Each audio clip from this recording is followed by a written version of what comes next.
Well, welcome to the teenager session. And I see a bunch of teenagers here, and then I see some not-so-teenagers after that. But you're welcome to be here, too, and it's going to be an exciting time. And, of course, the principles of success are the same as you move through life, just different ways to apply them as you're going through life. So we're going to have with us Dennis Waitley. First, you want to come on up, Dennis, and then Jim Rohn. Maybe you've heard of these two guys before. And they're going to take their seats. And the time that we're going to spend tonight together is called The Winning Generation. Why today is the best time ever to be a teenager. And to get us started, Dennis is the guy that came up with that concept, the winning generation, why it's the best time ever to be a teenager. So we're going to have Dennis sort of set the stage for us and tell us why is it the best time ever to be a teenager. It's the best time to ever been a teenager in history. It's the first time that you have the power at your fingertips. You're able to have more knowledge in one day than your grandparents' lives. So you live in a instant access to global information. And the teenagers today will rule the world tomorrow.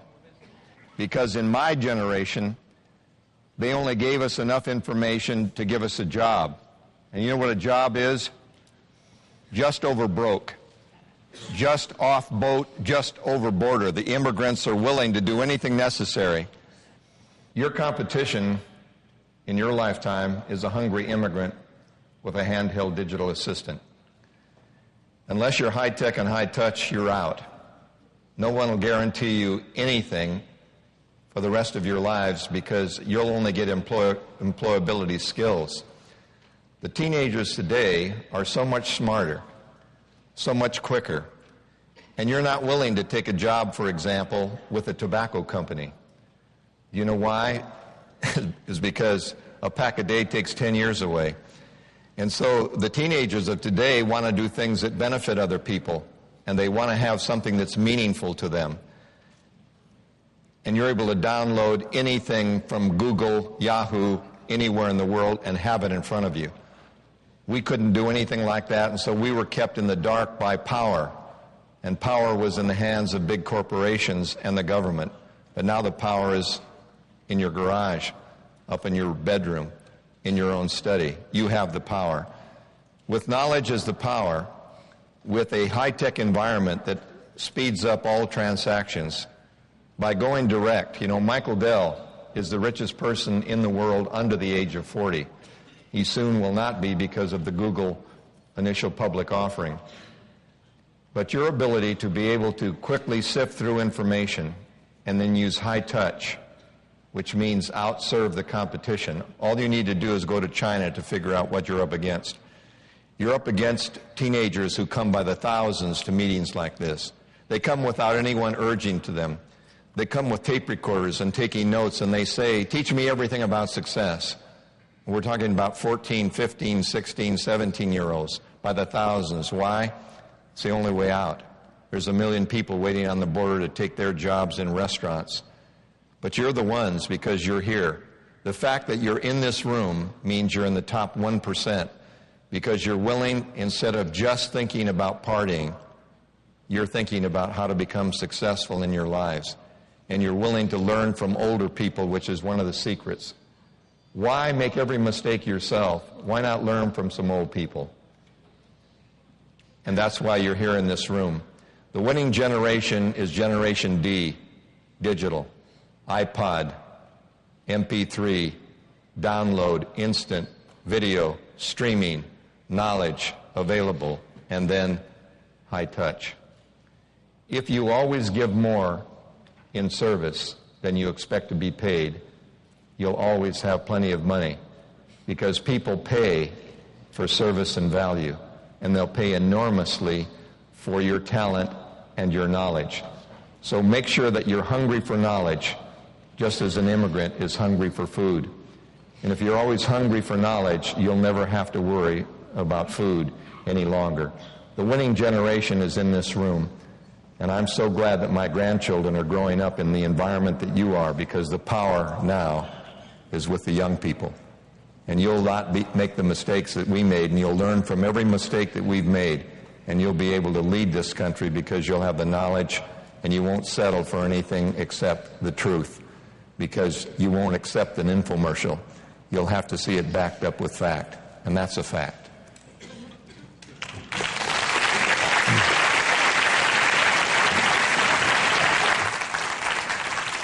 Thanks, Dennis. Here's how we're going to progress so you know, and you can be taking some notes and jotting some questions. For the remainder of our time together, what we're going to do is we're going to bring out a special guest who's going to do a little bit of a presentation for us. Then we're going to take some questions. So if you have some questions that you want to ask, feel free to write them down, and we're going to go through, and I'll just kind of do Oprah style, come down there and ask, and you can ask questions of the panel. And then after that, what we're going to do is we're going to ask you for some advice. And the advice that we'd like to ask the teenagers is, what can the adults in the room do to help you become successful and to help you make the transition to adulthood? Because, one of the great things about becoming successful, and one of the processes of that, is listening. And you've got your parents here, obviously, but then we've got a lot of adults here who have kids in their lives. And so as you're listening and thinking, if you have a question that you'd like to ask the panel, but then also, if there's something that you'd like adults to know, that would be really helpful for you, that we can do for you as parents or uncles or aunts or, people who know teenagers. There's even some teachers in the room with us today. And so that's the process that we're going to do for the rest of the time together. Now, we're going to bring out a very special guest. He was also with us in 2001 and did the teenager session.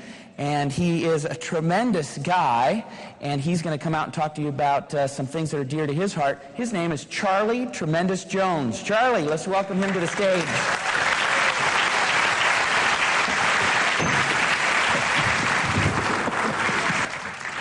Great. Okay, what a great day it's been. I know you're a little tired. Everybody up. I've been a teenager now for 63 years. Get up, quick, don't sit there. Let's have a little life here. Are you ready? Now watch this. This is the way when you're a little tired and you need a little working up, all you do is take a deep breath. Now watch this carefully. You got to do it right. Take a deep breath. Fold your feet just right, and you go like this. Boy, do I feel good. Okay, let's get everybody hand up. Don't hit your neighbor, okay? Get your hand up. Here we go. Get your hand up, I said. Are you listening? Ready? Boy, do I feel good. Okay, sit down, quick. Now, let's go to work. Now, how would you like an idea that the teachers will love you, the grades will increase? Are you ready? Here it is. Learn to be a storyteller. Abraham Lincoln became a great man telling stories. Will Rogers became a great man telling stories. Mark Twain became a great man telling stories. And Jesus, the greatest storyteller of all. But you know what you've got to be learning? Never tell a story without a point. Make a point, but tell a story, because you see, if you don't make a point to tell a story, what's the use of telling a story? So you tell a story to make a point and tell a story. Now, in order to make this point, let me tell you a story. This kid couldn't get a job anywhere. It was tough. The jobs were all gone, and he needed some money. So he went down. They wanted to man at the zoo. So he rushed down to the zoo as fast as he could. He said, I'll take the job. He said, no, kid, you don't. He said, I'll take it. I'll do anything. He said, all right, we'll give you a chance. Our gorilla died. We don't have any money to buy a new gorilla. What is a zoo without a gorilla? So we had a gorilla skinned. We're looking for some kid to put on this gorilla suit and leap around in the cage and act like a gorilla till we can get money to buy a real gorilla, because what is a zoo without a gorilla? So I said, I'll try it. So he put on the gorilla head, started leaping around the cage, acting like a gorilla. They were throwing him peanuts, bananas. He thought, this is a wonderful job. They're paying me. I better work at it, so when they get enough money to buy a real gorilla, they'll keep me because I'm better than a real gorilla. So he would go in early in the morning and get up at the trapeze and swing like a real gorilla. Well, the kids loved this, and they would cheer. And the harder they would cheer, the harder he would swing. And the harder he would swing, the harder they would cheer. And one day he got to swinging so hard, so high, he swung up so high, the rope broke, and he flew out over the top of the cage and landed in the lion pit. Oh, he jumped up. He saw all these lions charging at him. He started running, hollering, "Help! Help! Save me!" And this one lion gets close enough and says, "You better shut up, or we're all going to get fired." Now, wait. I'm trying to make a point. You can laugh at dinner. Never tell a story without a point. What was the point of that story? Well, you got me on that one. But that's a good story, isn't it? I've been telling it 40 years. That really happened. Well, it could have happened. Now, well, wait a minute. There's a little point. You see, after 50 years of going to seminars, congresses, meetings, I've found no matter how beautiful the room is, no matter how wonderful the speakers have been, no matter how wonderful the excitement is, there's always one thumbsucker sitting in every group thinking, "Oh, the whole thing stinks." The point of that girl story was to give everybody a good belly laugh. Now the thumbsucker will say, "That won't make my problem go away." Right. A good belly laugh will never make any problem go away, but even a little belly laugh can make any problem look a lot different. Whoa! So, I can't make your problem go away. You know how I know? I can't even make my own go away. Why would yours go away? Why should I be the only one suffering? But already we're feeling better. Now, you can't be a good storyteller without reading. Reading. You've heard it all day. You've heard it from Jim. You've heard it from Dennis. Why? Because it's a fact of life. And yet, and remember Jim said some of you, the light's going to come on, maybe next year, maybe today. Well, someday the light will come on and you'll see there's so many keys to success, but nothing takes the place of reading, learning. But you don't read to be smart. You read to be real. You don't read to be big. You read to be down to earth. You don't read to memorize. You read to realize. You don't read to learn more. Sometimes you read to unlearn a lot of junk you shouldn't learn in the first place. You don't read a lot. You just enough to keep yourself hungry and curious and getting young as you get older. Here I am, younger today than I was 60 years ago, 70 years ago, because when you're reading, oh my, like Jim said, the words are light, and it gets lighter and brighter. And so, how would you like to, how many here, how old are you? 13, the perfect age. Oh, you ought to pay your dad for bringing you, because I'm going to give you an idea is going to make you a lot of money. How'd you like to be driving a beautiful new car at age 16, paid for? Wouldn't you like it? Well, here it comes. When my son Jerry was 14 years old, he didn't have the sparkle you have. Oh, he was a wonderful boy, played football, but just didn't have that sizzle. And I discovered over the years in my life, books. I never had one original idea in my life except once. I was wrong then. And all the great things, I've listened to Jim and thinking, and Dennis too. I can tell you what they've been reading. And I hope you buy their stuff, but you better buy some of the books they've been reading. So, I said, Jerry, you're 14 years old. You want to buy a car when you're 16? Mm-hmm. You want me to help you help you? Oh, yeah, Dad. Okay, I'm going to help you, but the free ride is over. No more free lunch. I'm going to give you a way to make a lot of money. Here's the deal. I'm going to pick out books for you to read. I'm picking them out. You're going to be history books, biographies, Christian books, and every time you read one of these books, you give me a book report. Now, the quality of the book report determines how much money you get. You give me a book report, more money in the car fund. Another book report, more money in the car fund. So in 2 years, if you read in style, you'll drive in style. But if you read like a bum, you're going to drive like a bum. Overnight, he developed a fantastic hunger for reading. He read 22 books. Did he buy a car? No, he kept the money and used my car and my gas. A born liberal. Now, Don't worry, conservatives just about as bad. Now, the first book I had him read was Dale Carnegie's How to Win Friends and Influence People. And somebody says, why did you have him read a book like that? I'll tell you why. The first day he came down the steps and said, Dad, there's a whole chapter in here on smiling and shaking hands. He smiled at me. I couldn't believe it, smiling at me. He's only 14 years old, smiling already. So then he took my hand. He shook my hand. He said, Dad, there's a whole chapter in here on shaking hands. Shook my hand. Brother, I couldn't believe it. Oh, my. I had him read the book of Joshua. Oh, I love that book of Joshua. It's on discouragement. We all have a right maybe to be discouraged, but no one ever has a right to act discouraged. So we're going to Sunday school one day, and I said, Jerry, how you liking Joshua? He said, Dad, everybody ought to read that book. No, he said, Dad, everybody ought to have to read that book. And when he said, he hit my leg. He hit my leg. First sign of life in 14 years, he hit my leg. Well, let me tell you this. That may not sound like much, but many people have read great books and never once have they finished said, everybody's got to read this book.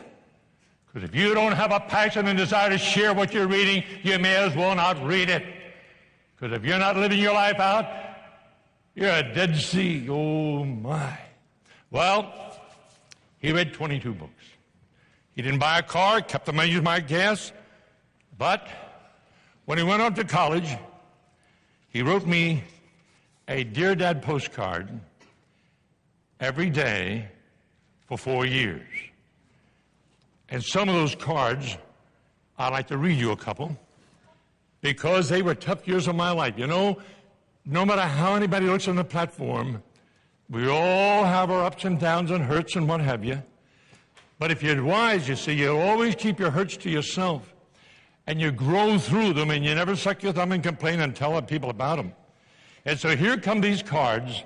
In those years I was going through tough times, here come these cards every day from Jerry. And sometimes I put my head on my desk and shed some happy tears because I was so grateful to realize the book he read where he got his seed thought to put it on a card and write to me every day.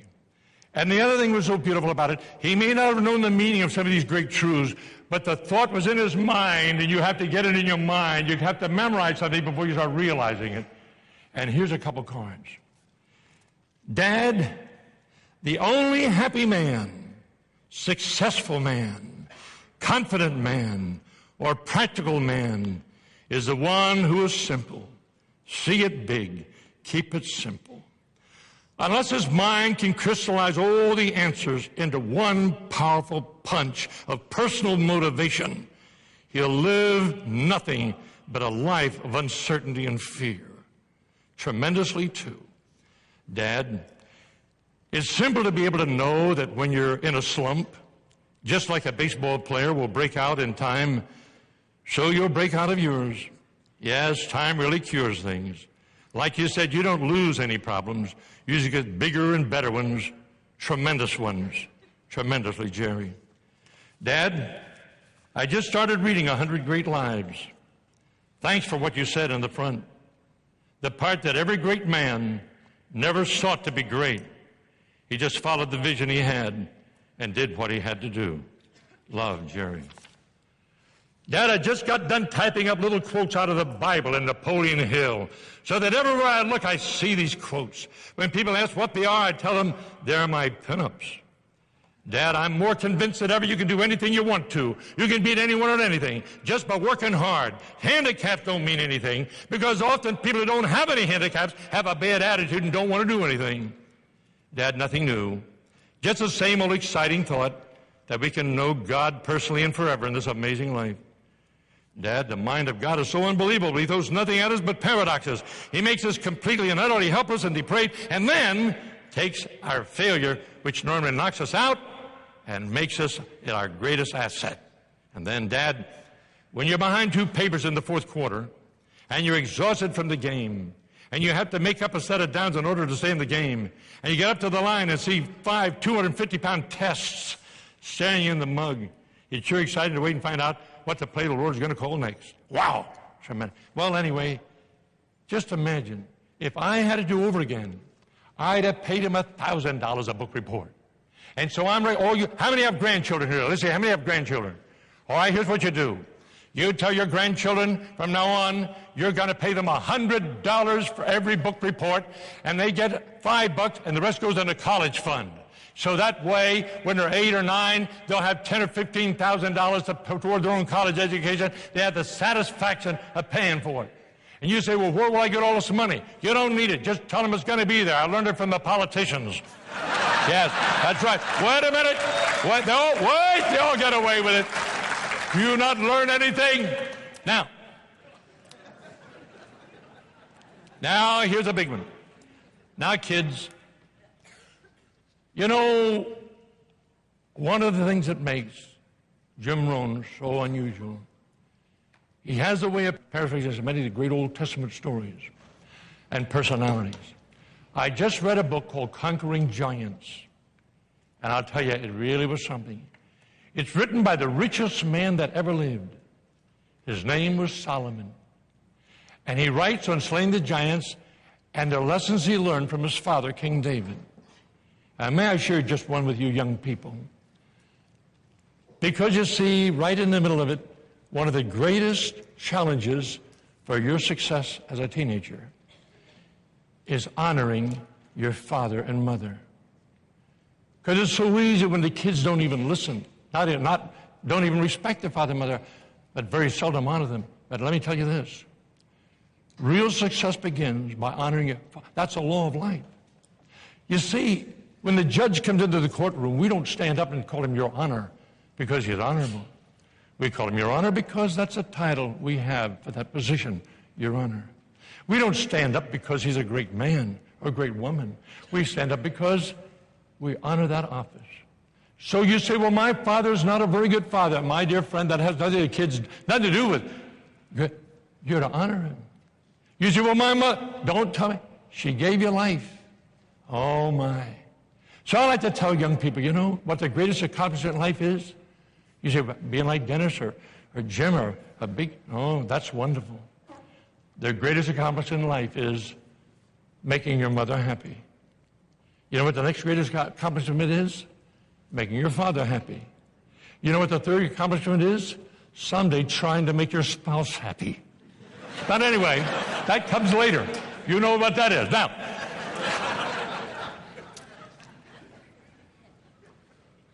but here's the point. When you make your mother happy, you may make her happy. You'll never make her happy someday you're going to be when you live with the memory you made her happy. Now, if you break her heart, like some kids do, you may break her heart, but you'll never break her heart like someday your heart will break when you have to live with the memories that you broke her heart. You see, it's so wonderful to be learning the simplest of life. Not always easy. And so, I want to remind you, you can get the title of this one from Kyle later, but The Power of Books. Now, I want to recommend all you young people read, number 1, Dale Carnegie's How to Influence and Influence People. That book will never go out of style. Next, I want you to read Power of Positive Thinking. Dennis has worked with Dr. Peel many years. We talked to in Jim. And of all the books you'll ever read, there's none more wonderful and no more wonderful life ever written. And I don't know if Dennis knows this, but for all the years I worked with Dr. Peel, I never knew a secret. Dr. Norman Vincent Peale was the #1 speaker in the last century to millions of people over 60 years.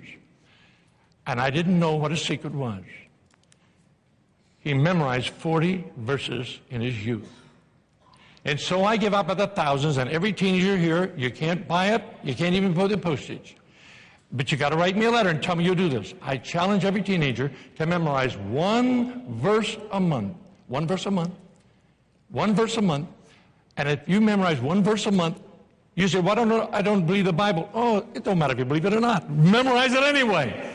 Because there's something about the English language that was mentioned earlier today. Oh, there's something majestic in those words. But if you memorize one verse a month, at the end of the year, you know 12 verses. You know what that makes you? The most unusual kid anybody's ever known. Because very few, even men, know 12 verses. So I'm going to challenge you now to do that. Now, tomorrow we're going to have a lot more fun. But I just wanted to make sure that I got you. And also, kids, when you want to be interesting, memorize quotes. Do not tell people what you think, because they don't care what we think. Quote Churchill, quote Lee, quote someone. Oh, my. And she said, man, you're so smart. No, I just memorized quotes. I seem smart.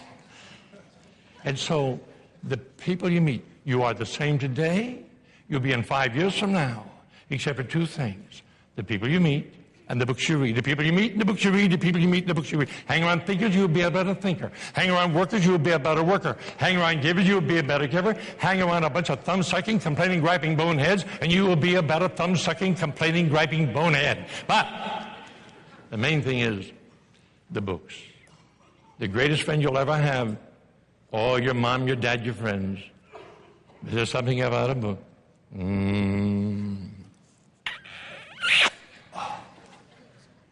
So now, I just want to provoke a little thinking, and now I'm going to see you tomorrow. I'm going to go to another meeting, but thank you for letting me think with you, and I hope all of you are going to make a lot of money, drive beautiful, maybe some of you drive Ferraris, but don't forget to send me my cut. I'll see you later.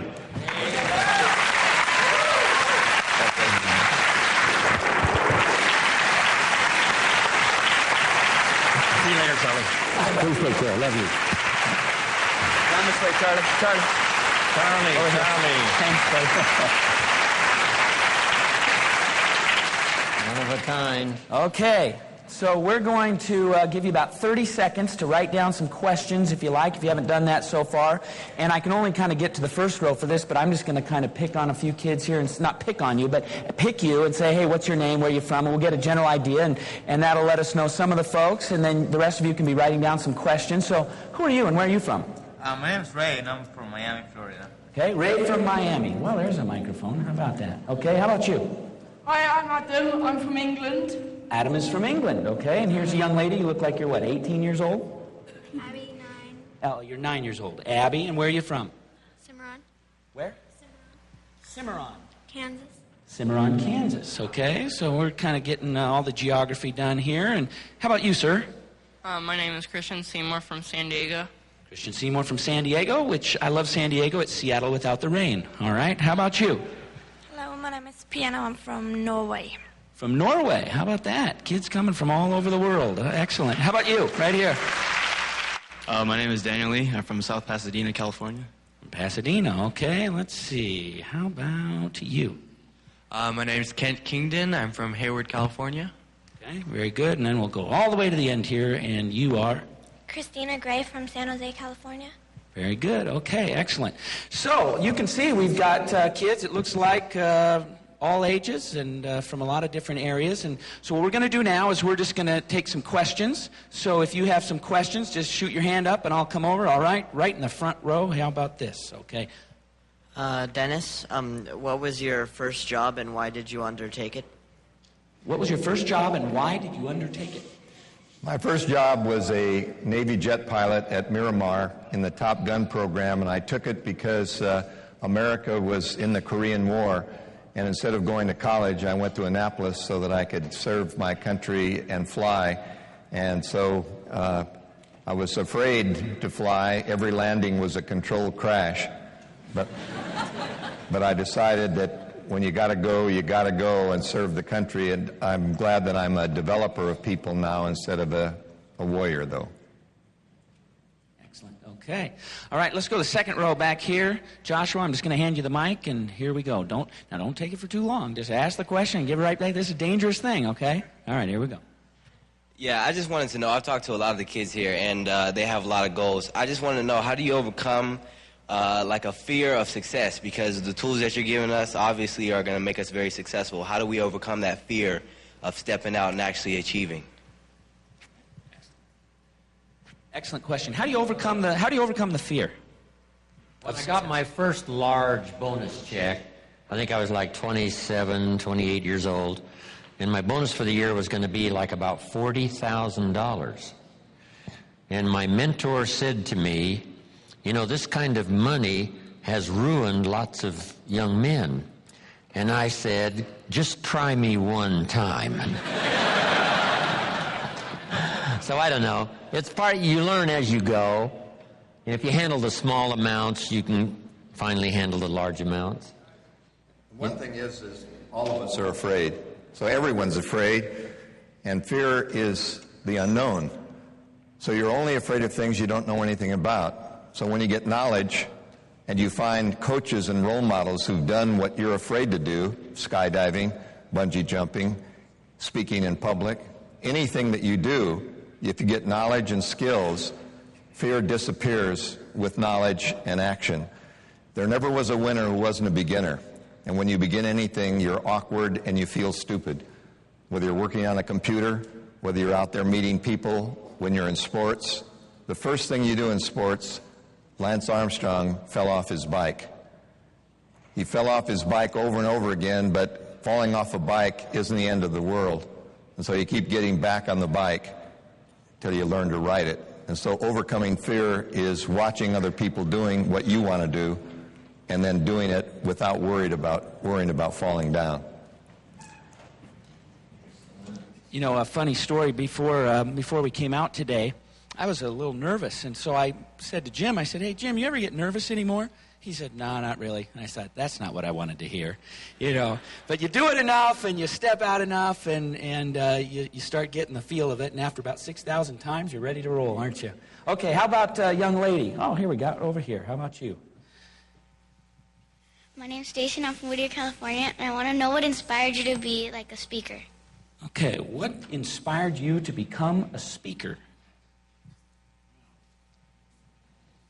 When I first started to be in business for myself, and I wanted to build a business, and I needed salespeople, I needed management people, that inspired me so that I could teach them the business, so that I could give them the training they needed to participate with me in the business. And so, as an entrepreneur, as a business person, you know, I wanted to speak the best I could, find good people, inspire them to do sales, inspire them to be the best managers they could be. And then I also wanted to inspire my partners who worked with me. And that was really the beginning. And then after that, I got intrigued with inspiring people that I didn't know, like making talks, college classes, high school classes, and Rotary clubs, service clubs, and that started my whole career. And once I did it and got some early feedback when someone said, wow, what you said made a difference for me, what you said got me thinking, I thought, wow, this is what I really want to do, inspire people to think and change their lives. There's a book that's called Think and Grow Rich. I've paraphrased it now, and here's what it says. If you can think, you can get rich. That's true. You can change your life step by step, plan by plan. What inspired me to be a speaker is that my teachers in the 3rd and 4th grade put on my report card, talks to his neighbors, chatterbox, talks too much. So you figure if when you're young, you like to talk, believe it or not, there's money in it.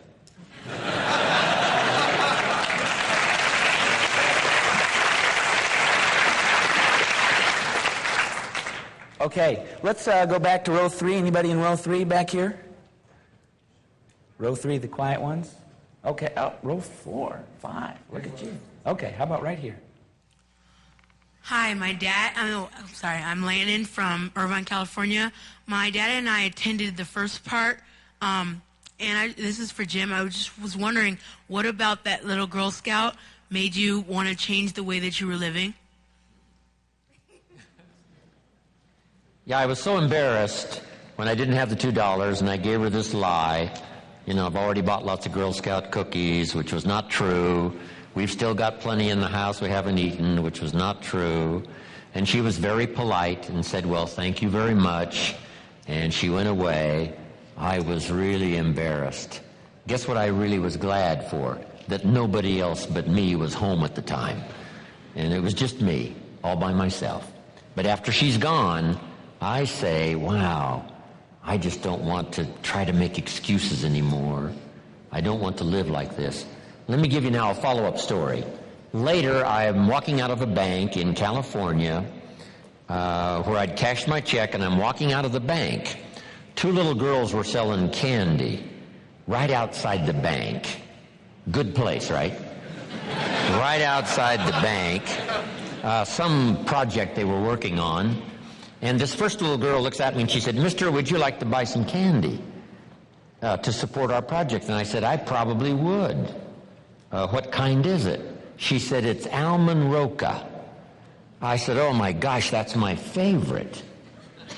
And I said, "How much is it?" She said, "It's only $2.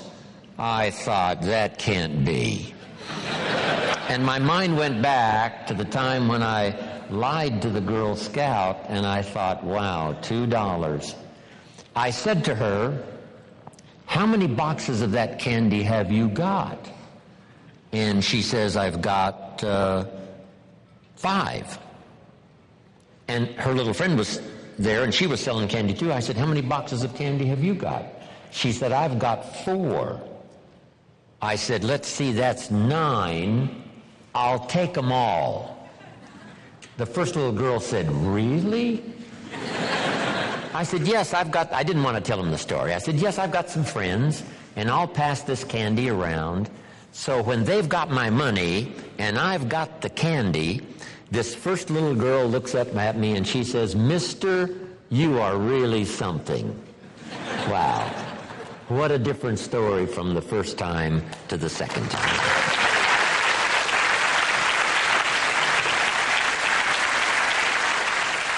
Okay, we pass this back to Rob.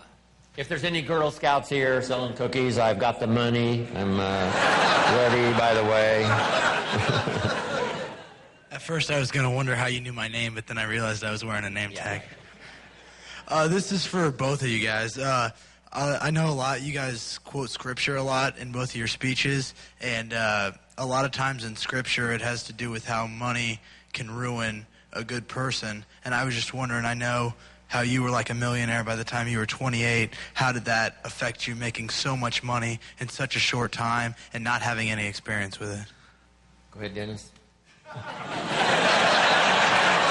Dennis is richer than I am, so he gets first crack at this question. Well, my dad's biggest paycheck was $200 a month, and so we never had any money. We lived in an $11,000 house, but money was never on my mind growing up, and I've never thought about money. Money flows to great ideas and persistence, and I think money is not the root of all evil, but the love of money is. I think money is the same as knowledge. It's transportation and a library card. It doesn't matter how much money you have, it's what you do with the money that you have. And to me, it's a journey with fuel. And the only reason that I enjoy having a lot of money is I can give scholarships out without even thinking. So I can help people with it. But as long as you don't fall in love with money and chase money, always make money chase you and never chase it. Because if you catch it, you'll always be its slave. But keep money just breathless for you. Keep it really desperate to have you. And then you'll say, you know, I don't really need you, but come along with me and I'll use you. But don't ever fall in love with money. Wow. Very good.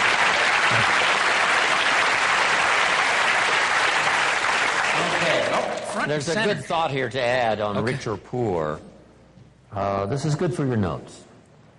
The poor must be taught not to be cynical, and the rich must be taught not to be arrogant, because both brings disaster. Arrogance for the rich brings disaster. Cynicism for the poor brings disaster. So no matter at what level we are, we still have to be educated. You know, if we have, like no money, we need to be educated as to what to do. If we have lots of money, we have to be educated how to use it wisely, how to make sure it blesses more than just yourself. Be generous. That's the key. And there's a difference between being broke and poor. We've all been broke, but after a while, you begin to become poor. if you don't get enough knowledge and take action to get out of your temporary brokenness, then you become poor. But many people from disadvantaged families without education are poor because they don't have the tools to work with. And that's why this is the best time to have ever been young in history, because you actually have the power of knowledge and communication at your fingertips. Use it, because it's going to take you anywhere you want to go. All right, front and center. Hold on here. Well, let me get to you. You ready? Yeah. All right, here we go. Okay, my name is Richard Cady, and this is for both of you guys.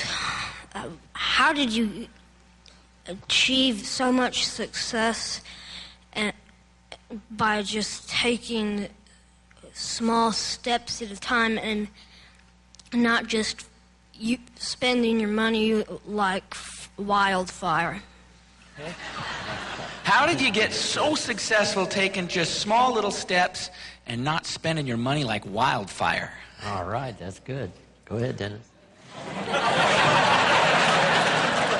I can give you the example. I've been training Olympic athletes for about 20 years as their psychologist for all American athletes. And the interesting thing about an Olympian is that the world-class level, talent is all the same. So it's really an attitude that changes you. But the interesting thing about money or taking small steps is you'll notice in Athens at the Olympic Games, they will not put the pole vault up at the world's record. They will not put the high jump bar at the current world's record. They'll put it low enough so that everyone can jump over and gain the confidence of being able to achieve. The reason that you break everything down into small steps is you won't choke on the whole steak by eating it at once. You eat bite-sized pieces, and the more little successes you have, the more confidence you gain in yourself in being able to be more successful, and it breeds more success. It's like shooting free throws or getting in the zone. Once you start making success in a very small way, it gives you the courage to take a bigger risk and go after bigger things. And that's why by the inch it's a cinch and by the yard it's hard. It's much easier to stair-step your way to the top rather than go all the way in one play. You'll find that almost every winner takes small steps to the top, incremental steps, and somehow it pulls you that way without looking like a mountain to climb all at once. Very, I like that. It's like Zig says, you know, when he realized he was 30 pounds overweight, and he said, hey, if I just lose 8 ounces a day for 9 months or, you know, whatever, just a little bit at a time, real success really does come from just small little steps. Okay, how about somebody from over in here? Anybody? Oh, way in the back. All right. A little exercise. Now I really feel like Oprah. All right, here we go. Hi, I'm Catherine Pooley. I was wondering, how did you turn your dreams into concrete goals, and how did you put them into action? And also, what made you believe that you could achieve them? Okay. How did you make your goals concrete and put them into action, and how did you get to believe where you could actually achieve them? I started with just small goals. I'm going to teach the goals workshop here before the weekend is over. And you just start with little things that you can achieve fairly quickly. We're going to talk about making lists. And I put a lot of little things on my first list so that I could start checking off something right away. First day, second day. Because make this note in case you have to miss the workshop. Part of the fun of making a list is now starting to check it off. And you check off something easy. You check off something you finally acquired. And then if you check off something fairly major, you celebrate, have a party, you know, live it up, say, you know, I'm the greatest, I got it. And then that inspires you to make a longer list for the next goal, the next goal, the next goal. So one at a time, a few at a time, easy ones. Some goals that are off in the distance are the big ones. You know, a yacht with, you know, somebody to drive it, and, you know, an upstairs maid and a downstairs maid, and a chauffeur and a jet plane, you know. Those are going to be a little ways off, you know. But in the meantime, you know, it's all those little small things. Achievement, and Dennis said it, achievement inspires achievement. If you succeed in doing this, it inspires you to take the next step. If you finally succeed in acquiring that, it's the next step. And it doesn't have to be big, grand goals to keep you inspired. Just the small things, personal, social, business, school, graduating, whatever it is. That's how you start. We ask the athletes always how many rebounds, how many assists, and you begin to give them concrete ways in which they can improve themselves. And you ask the question, what makes you believe that you can achieve your goals? All you need to do is read biographies of people who've become enormously successful, and you'll find that each person who's been successful has solved some kind of problem. The outboard motor was invented by Ole Evinrude, who rowed his boat across the lake, but the ice cream melted before he got it to his girlfriend. And so as rowing his boat across the lake in Wisconsin, he figured that he needed to get the ice cream to her faster without it melting, so he invented an outboard motor. And so all the achievements that you see in life are for people who are solving some kind of problem. They're not doing it to make money. So they're not sitting down saying, how can we make a lot of money? They're sitting down saying, how can we solve problems? And if you'll read about Julio Iglesias, he broke both arms and legs, and he learned to play the guitar in the hospital. And so Julio Iglesias became the singer because he was in the hospital in traction. Jacques Cousteau broke both arms in a car accident and swam it out and invented the, if you will, the precursor to scuba gear, underwater breathing, by watching a water spider.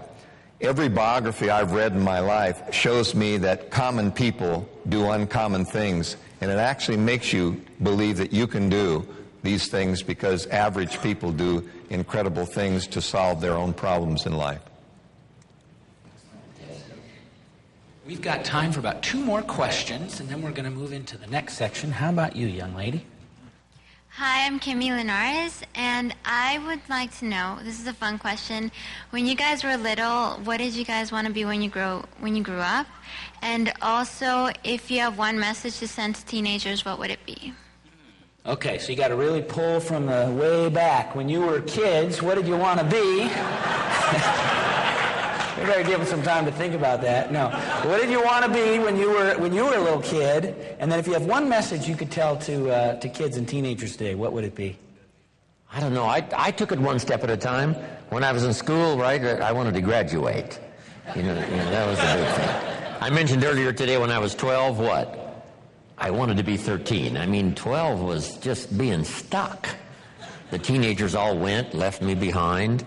Finally, I reached age 13 and enjoyed all the benefits. Then to graduate. Then I wanted to go to college. I only went 1 year. And then I decided I was smart enough to get a job, and I quit. Then I wanted to get married. Found this beautiful lady, young lady, and she bought my whole story for some incredible reason. And so we got married, started my family, and then I wanted to do well. I just took it one step at a time. I didn't think about conquering the world. I didn't think like I do now, traveling the world and visiting, countries all over everywhere. I had no idea I would ever go to Russia and lecture over the last 10 years. So I just took it one step at a time. One thing led to another. And then the big change I've already mentioned is when I met my mentor, Mr. Schoaf, when I was 25. Then I started dreaming big dreams. Maybe I could go far beyond what my parents did. They gave me this foundation, why not use it? And I started dreaming then bigger dreams, but just step by step, little by little. Mine was different. I was too short, too small. My ears were bigger than hang gliders. They still are, but with a helmet flying through the ears, it's pushed them back. So I graduated from high school on my 16th birthday. My mother lied about my age, and so I went to kindergarten when I just turned 4. I couldn't ever date girls the same age because my voice hasn't even changed by the time the rest of them were going to the prom. And so I was this little shrimpy, wimpy, big-eared, and they call me Dumbo because that was my nickname. So if you're named Dumbo, there's only one thing you can do, and that's to try to get approval. So my dad left home when I was 9. I became the man of the family. So I decided that one way or another, I'd try to do something to get approval. And I used to dream over and over again that I'd be in Carnegie Hall that people would stand up and applaud, and then I would be able to say, am I good enough now? Am I okay now? So many times speakers are trying to overcome their own shortcomings when they were small to keep getting approval from audiences. And in my case, I finally learned to approve myself and not have to gain the approval of other people all the time.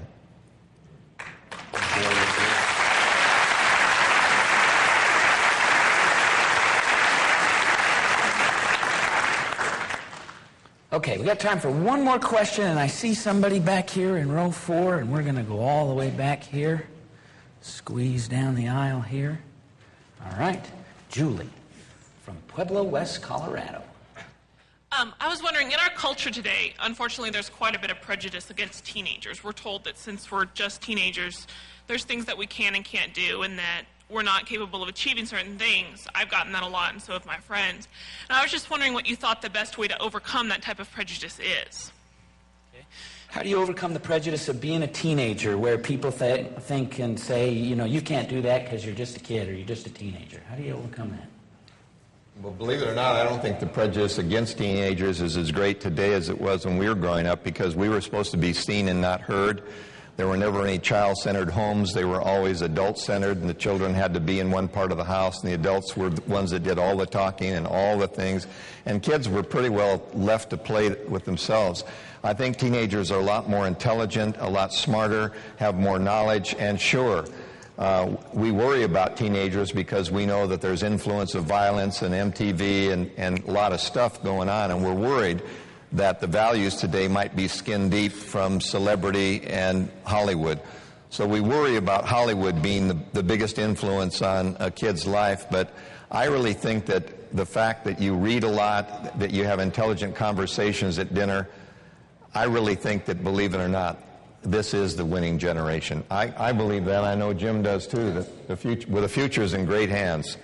I tell you, with you young people, that you asked what advice we'd give to teenagers. Never, ever accept less than your dream right now. Don't ever give up or give in on it.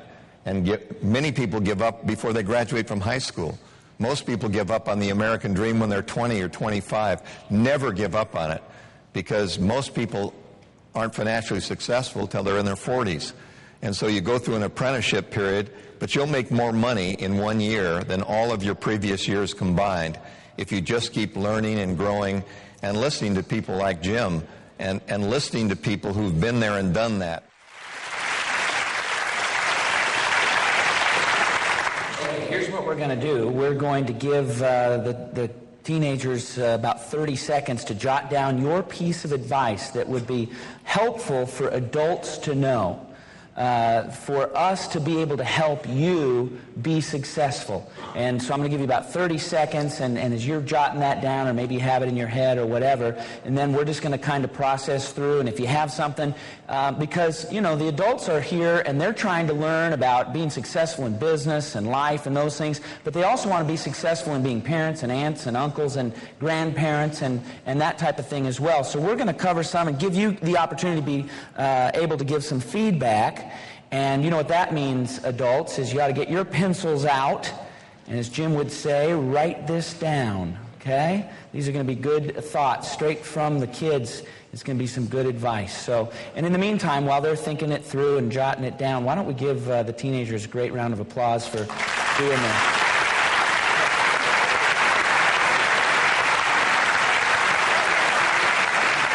Okay, we're going to do this, and then we've got a couple other little things to do, and then we're going to go. Okay, so if you have something that would be just really helpful for us to know that would help us help you, sort of like that old Jerry Maguire thing. Help us help you, all right? Anybody? Here we go. You got something? Or I could just pick somebody, all right? All right, I'm coming. Here we go. All right, right here.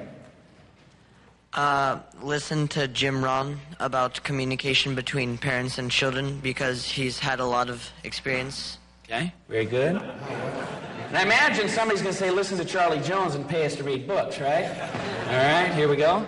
Never underestimate teenagers in groups, because there's no telling what stuff they could get into. I mean, it's true. anyone could get onto the internet and hack your computer. They could even be a teenager. All right, never underestimate teenagers in groups, because you never know what they can do. All right, very good.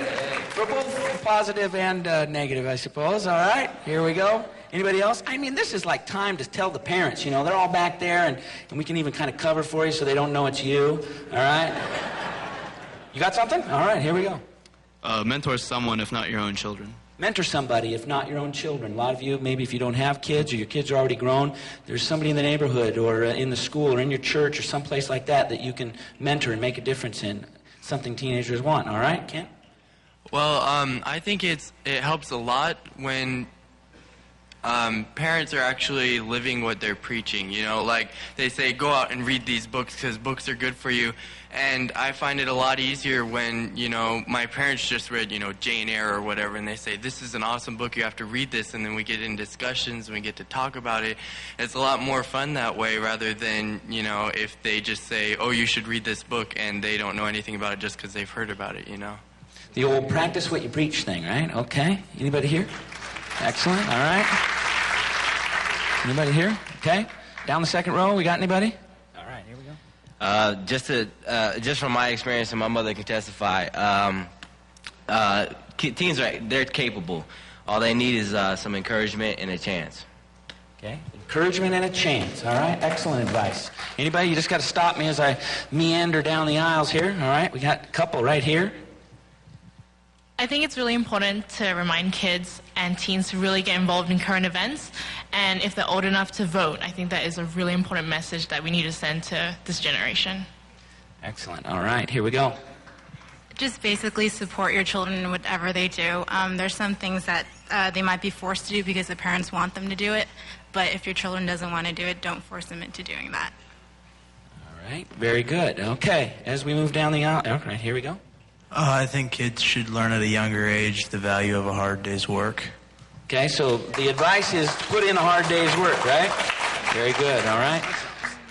Okay, so we'll come back to you, right? All right, here we go. Okay, sometimes I think parents worry a little much about what the kids are going to face in reality in situations. So I think if parents have been there all along and they've taught you good morals, then it's going to be okay. So I'm just saying you don't have to worry that much to the parents. So chill out a little bit, right? All right, here we go. Chill, all right? Anybody? Okay, over here we got a couple, all right?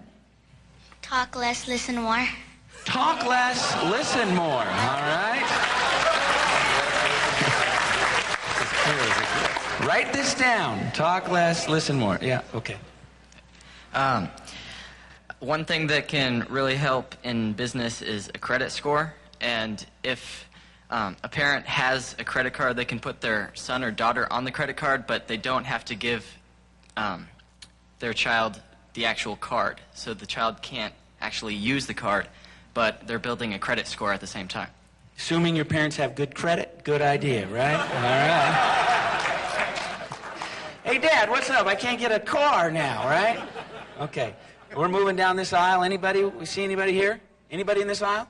Is it worth my while to make it down the aisle? Okay, then I'm going to come back here, and I'll hit you guys, and I'll come down this aisle, okay? Don't think that we're too young, because the younger we are, I mean, I've been reading Rich Dad, Poor Dad, and I've just gotten that even though you're young, you can still learn the things that can help you be successful as you get older. And my dad has given me a lot of experience in things that usually we wouldn't start doing until we were a lot older. But now I've learned so much more that most people wouldn't learn until after high school. Awesome, great advice. Okay. Here we go. Now, is that a real tie? I mean, is that goes around your neck and everything? I got to tell you, one of the things I'm amazed about teenage boys is they can tie a tie. I mean, I was like 28 before I could tie a tie. I had clip-ons and the little rubber band things. And okay, enough about me. Something about you. Here we go. If you're involved at all in any kind of education situation, begin to bring this into it, because we're not all blessed enough not everybody's blessed enough to have parents who are willing to bring into this or know something about this. And I'm going to college and I'm finding people, we're clueless. If people I go to school with knew about goal setting, if they knew about it, their lives would be so much simpler.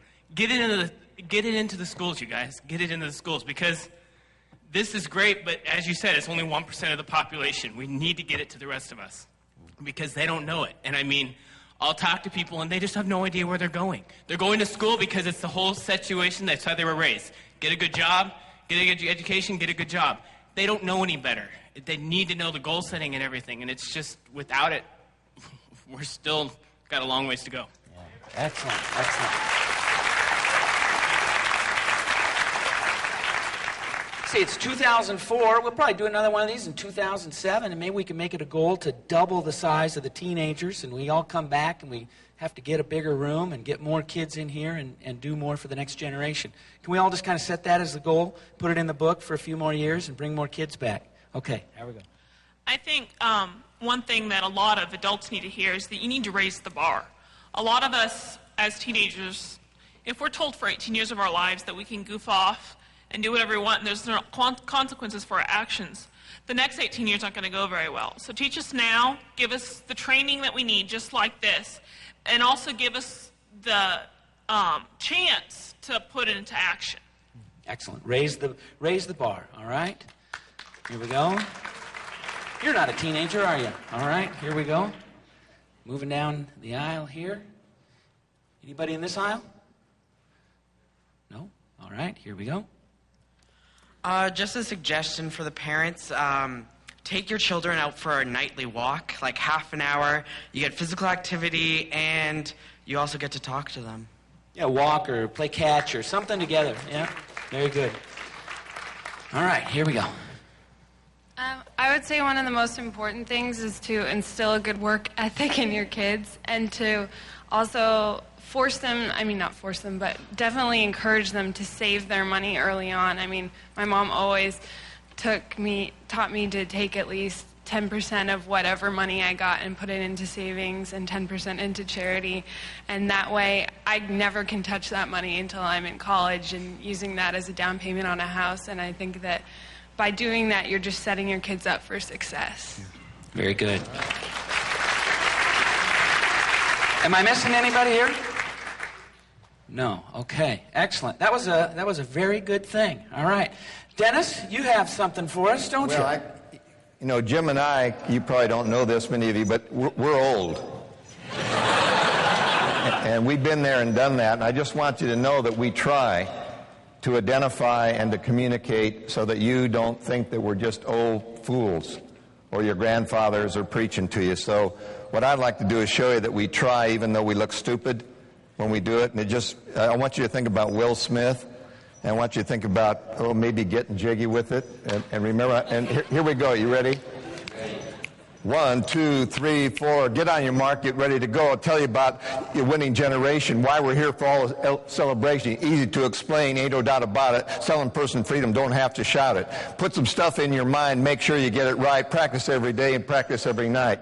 First, you got to find it, then get behind it. It ain't funny. You want to make some money, but what you want to do is get rich doing good, finding people doing things they should. Don't deny the good life's what you want to score. It's not about the money, but I'm tired of being poor. If I live to be 100, just like Bob Hope, I want to be rich. I ain't no dope. Get back to the store and stock up on the tools so you can learn the story, not look like a fool. Remember what I told you and put it in your pitch. The stuff will make you healthy, but you'll also get rich.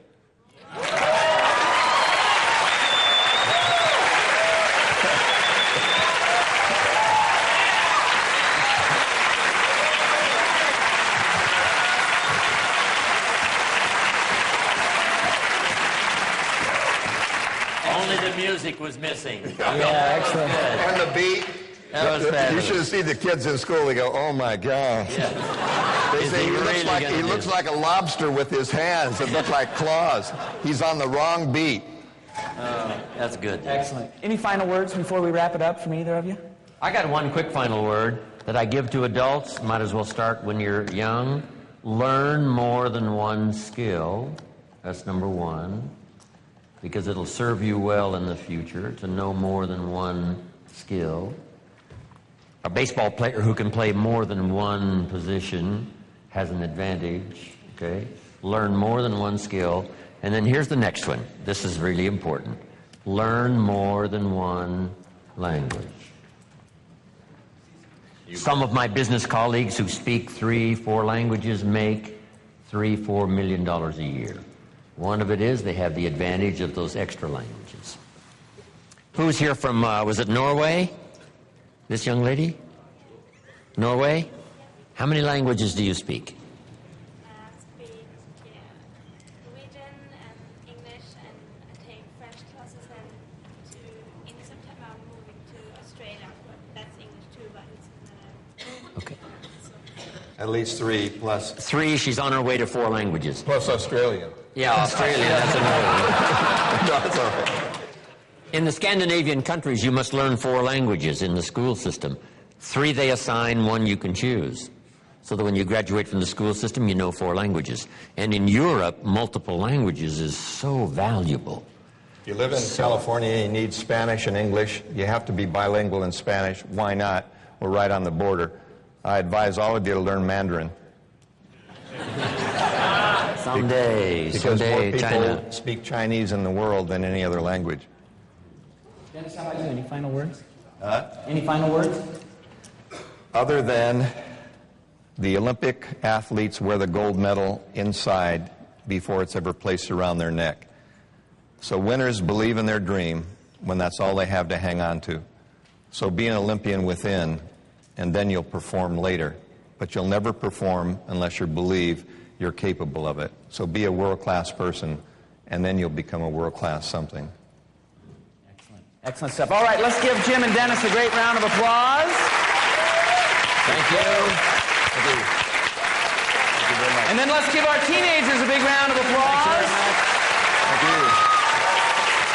Thank you, guys. And then let's give ourselves a big round of applause for a good first day, and we'll see you tomorrow morning.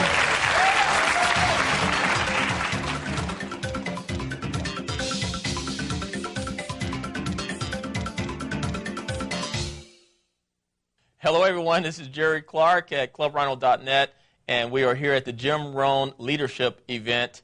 And we have a special treat with us today. We have an individual who's really doing something to give back to the community, to really assist what we all call our future, which is the youth. The youth are our future. And Orrin Hudson, what he's been doing is really sharing with disadvantaged youths all around the country and various parts of the world how they can tap into their potential and bring it out and actually be someone. As a matter of fact, the name of his organization is besomeone.org.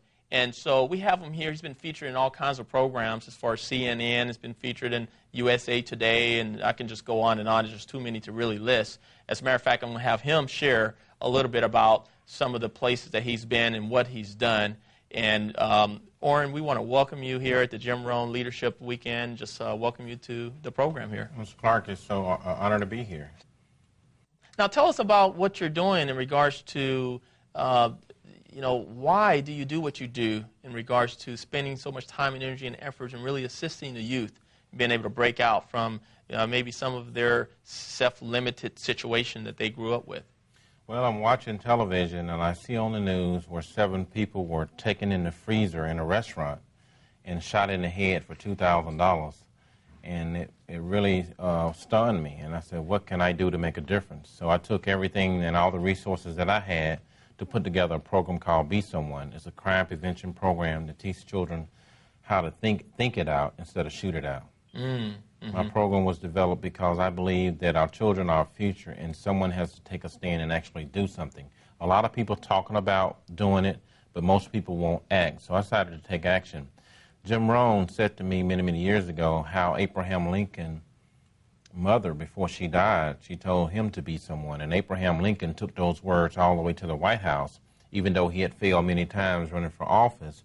He took those 2 words, be someone, all the way to the White House. And all I'm doing now, just like Jim Rohn says, words are powerful. I'm putting those words back in the universe, and I'm living my dream.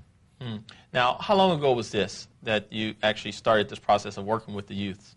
2000. I've been working with youth all along, all my life, but I never really started an organization until 2000 when this event actually happened. And there I said, wait a minute, someone has to take a stand. But this is when I really started. Now, what do you do? Do you actually do workshops? Do you go to different school systems? Or how do you actually, find the children to work with, and actually, what's the process of you actually working with them? Okay, I have a mobile program where I go in a particular school, and for 45 minutes, I transform them. My program is about transformation. It's about teaching children one thing, that there's hope. And I go in and I use a chessboard, and I show them how the principles of chess apply to life, how to think, concentrate, plan, pattern recognition. See, the key to success in any field is pattern recognition. The more patterns you know, the more successful you'll be. I was driving my car downtown the other day, and they said, "How did you win all those lights?" I said, "I know the pattern." So pattern recognition is the key to success in all fields. Now, give us more example of this pattern recognition, and how can we use this pattern recognition? Because it sounds like it's not just for children, it's for everyone. Anyone can use this information. So tell us a little bit more about it. I know some people are probably saying, this is interesting. Okay. I can play 100 people at one time chess. Why? I know the pattern. I go there, snap, take a picture. Go, snap, take a picture. All in life is the same way. After a certain time, the sun go down. If you use the word please, thank you, yes ma'am, and no ma'am, this is a pattern that you can use to open doors. They said, "Well, Warren, how were you able to get this done?" I said, "Well, I know the pattern. I'm always nice. I'm always trying to help others first. I'm always delivering value up first to people, and that's a pattern." Well, when you start giving people what they want, you can get what you want. The lady said, "Well, how did you get on CNN? How did you get this?" I said, "I do good work." And when you do good work, it's a pattern. This pattern will just duplicate over and over. So, how did you get on the front page of USA Today? It's a pattern. You do good work, and the word will get out. And so, is that how Jane Fonda called you on your cell phone? Jane Fonda called me on my cell phone. I said, "This is Jane Fonda. I'm President Bush." She said, "This is really Jane Fonda." I said, "Wow." She said, "Can you come to Atlanta?" I said, "No way." So, but now I'm in Atlanta doing some things. I did some stuff for her program, which I thank God for Jane. She really opened some doors for me, and I'm very thankful for her. It's almost like Jane discovered me. Wow. Because, guy in the housing project, 13 brothers and sisters, very poor coming up. But, Jane, called me, so I'm very flattered for that call. So did you do well in school growing up, or did you have challenges? Well, I had a lot of challenges. I'm 13 years old, and I'm still in inner tubes. I'm an entrepreneur. I'm still in inner tubes, and I'm selling them for 25 cents. In comes this white mentor at this all-black school. He said, "Listen, Orrin," he said, "every action you have has consequences." I said, "What do you mean?" He said, "Sit down here and let me show you this chessboard." And he mentors me in chess for 4 years. And it turned my life around. So I learned this, and the next thing you know, I hear about Jim Rohn. So I didn't have a lot of money, so I go to the library. I said, "I need a book on Jim Rohn." She said, "We don't have any." I said, "Well, can you order one from another library?" She said, "Yes." So they ordered me one of Jim Rohn's books from what was in Seattle. The library in Seattle had it, so it was free because I didn't have money. So she ordered this book, and I read this book, and some of the ideas I learned from Jim Rohn turned my life around. Now, what were some of those ideas? Well, I think the main thing I learned from Jim Rohn that really helped me was that for my life to get better, I had to get better. For my life to change, I had to change. I thought it was the projects. I thought it was, my brothers that was the reason I was doing bad, and my mom. But I found out that no one was coming to the rescue. That if it was to be, it was up to me. And so over this period of time, as you're working with the students, do you give them some of the same messages that you learned from Jim Rohn? Or? Constantly. I bought all of Jim Rohn products since then, and I've really been a fan of Jim Rohn because I can see how the principles that he shared with me, they worked. I mean, I've accomplished so much because of Jim Rohn. I was a top salesman in Kenny Shoes when I worked there. I did this. I mean, just so much I've done. I won so many awards, outstanding this, outstanding that. It's just, the pattern's just over and over and over. And that's because you give outstanding service. And so once you give outstanding service and so forth, or when you give good, you're saying that good come back. It's kind of like the law of the universe, the law of the boomerang, the law of reciprocity, and so forth. Is that what you're talking about? I'm talking about if you give the universe your best, the universe will give back its best to you, day in and day out. And that's a pattern. And it's called, don't just satisfy the customer, delight the customer. Do more than you pay. Go the extra mile. Read the books. Learn as much as you can to serve and help others. I tell my children when I'm teaching them that the most important thing on the universe is whether you're making a difference and having integrity. And I tell them success is not money. Success is not a car. It's not a house. Success is making a difference while you're here. making a difference, having integrity, and helping others. So now these children, because some of them are, disadvantaged children and so forth, they have different backgrounds, different environments that they are coming from. So how do you get the message across to them in regards to some of these success principles that make a difference? What tends to be the way that opens them up a little bit and go, wow, yeah, I think this, is it the chess analogy, or exactly is it? I think I show them how I used to be. I was raised in a housing project, 13 brothers and sisters. I was so poor that if it cost me a penny to go around the world, I couldn't get out of sight. And I show them this, and I kind of can relate to them. I say, okay, listen, I've been where you are, and here's some things that I've done. I did this, and they did that, and this came. And they said, well, how did you win this? You go in this tournament, you're the lowest seed, you're the only African-American in there, and you walk out and you win this tournament. How did you do that? And I tell them my story. And once they see, they go, okay, wow, if he can do it, then I can do it. And I teach them, yes, I can. I can do anything if I believe. This is a song that I put together for them. Yes, I can. They can do anything anyone else can do. All they got to do is get around the right people and make sure they spend good time with good people and bad time with bad people, and no time with bad people. Now, do you have any success stories of some of the students that you've worked with over the years? Because from what I believe, it's been, 15,000 or so plus students? 15,000 kids. I think my most successful story that I've ever heard was a kid was going to kill himself, but decided not to. His best friend had killed himself, so he was going to kill himself that day. Well, I show up in the school, and he said I just changed his life. So I think that was a good story. But some of my success stories is I've coached some elementary kids. We beat 2 middle schools, a high school, and college in chess. You got little kids beating in college. And what was so funny, I tried to interview some of the college students, and I said, give me your name. Oh, I'm not giving you my name. They didn't want to give me their name. They don't want to admit that they got beat by the elementary children. Right. So I think those are some good things. And I coached this school to win all the tournaments they played in 3 school chess championships. So those are some of the success stories. But TBS is going to run a story on me coming up August the 19th, where I work with a kid who used to carry guns and rob, and his mom said I really turned his life around. And this is 2004 when this is going to run. Right. So some people who are watching or listening to this information, it's probably already happened. But 2004, August 19th at 9 p.m. prime time, they're going to run a story on me. I won the education award. But I do what I do because I care, and I'm very concerned about our youth. Our future is our youth, and I'll get a phone call someday, and they'll say, or you know what, the strategies and techniques that you taught me enable me to become president, doctor, or whatever I want to be, because I'm showing these children some patterns that you can get anything in life you want. What are 2 or 3 of the major patterns or principles that you teach these children that you think is important for everyone to know? I think number 1 is integrity. I think integrity. Everyone wants to hire someone with integrity. And if you have integrity, it will open doors for you that you will not be able to believe. Say what you're going to do, what you say you're going to do, and make sure when you say something, that's what it is. And I think that's how I've achieved so much success. I tell people like it is. I'm straight up. I'm very honest with people. And my integrity has really opened doors for me, because if I say I'm going to do something, I'm going to do it. If I, whatever. So integrity is number 1. That's job 1.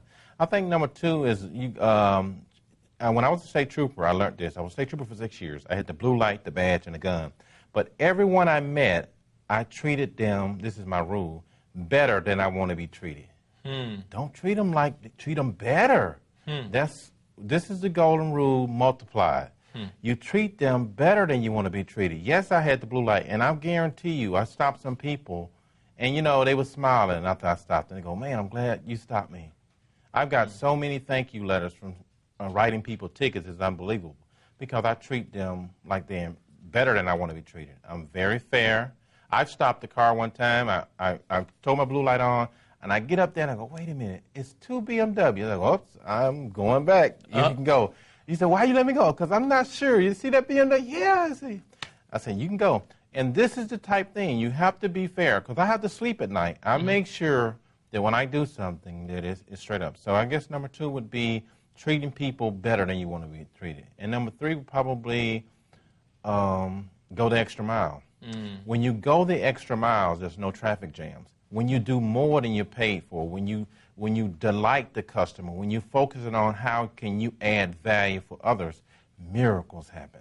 And that's why I'm in the USA Today, because these things happen. The guy said, if I prove that what you told me checks out, I'm going to do a story on this. And I said, well, the story is done. He said, why do you say? I said, because I'm straight up. If I tell you something, if I tell you I volunteer to help this, it's solid. You call the principal. He called. He said, Orrin, your story checked out. I said, I knew all along it was going to check out. Right.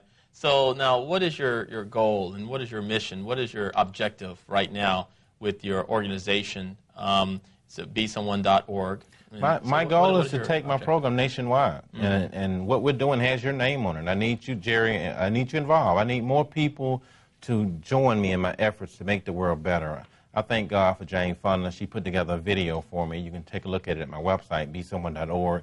Well, she tells people to join me in my efforts to make the world better. We have to figure out that we all are interconnected, that no man is an island, that I cannot be what I ought to be until you are what you ought to be, and you, Jerry, cannot be what you ought to be until I am what I ought to be. So we all are interconnected, and we have to find ways, new ways, to make this world better. Great. So it sounds like a lot of good things are happening, and they are happening because you're utilizing some of these principles by noticing some of these patterns that we all can benefit from, and everyone really deserves to contribute to your cause and what you're doing, because you're really making an impact and making a difference to the future.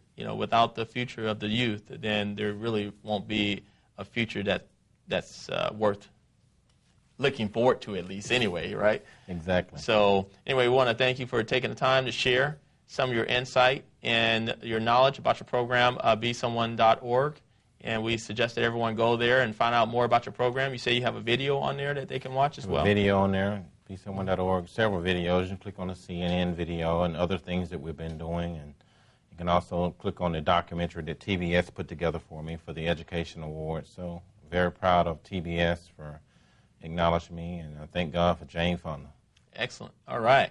Well, everyone, it's been another Power Tip interview here at the Jim Rohn event. This is a Jim Rohn leadership event, Jim Rohn at jimrohn.com. Suggest you guys go there and make sure you pick up some additional insights from Jim Rohn, as Orrin has over the years as well.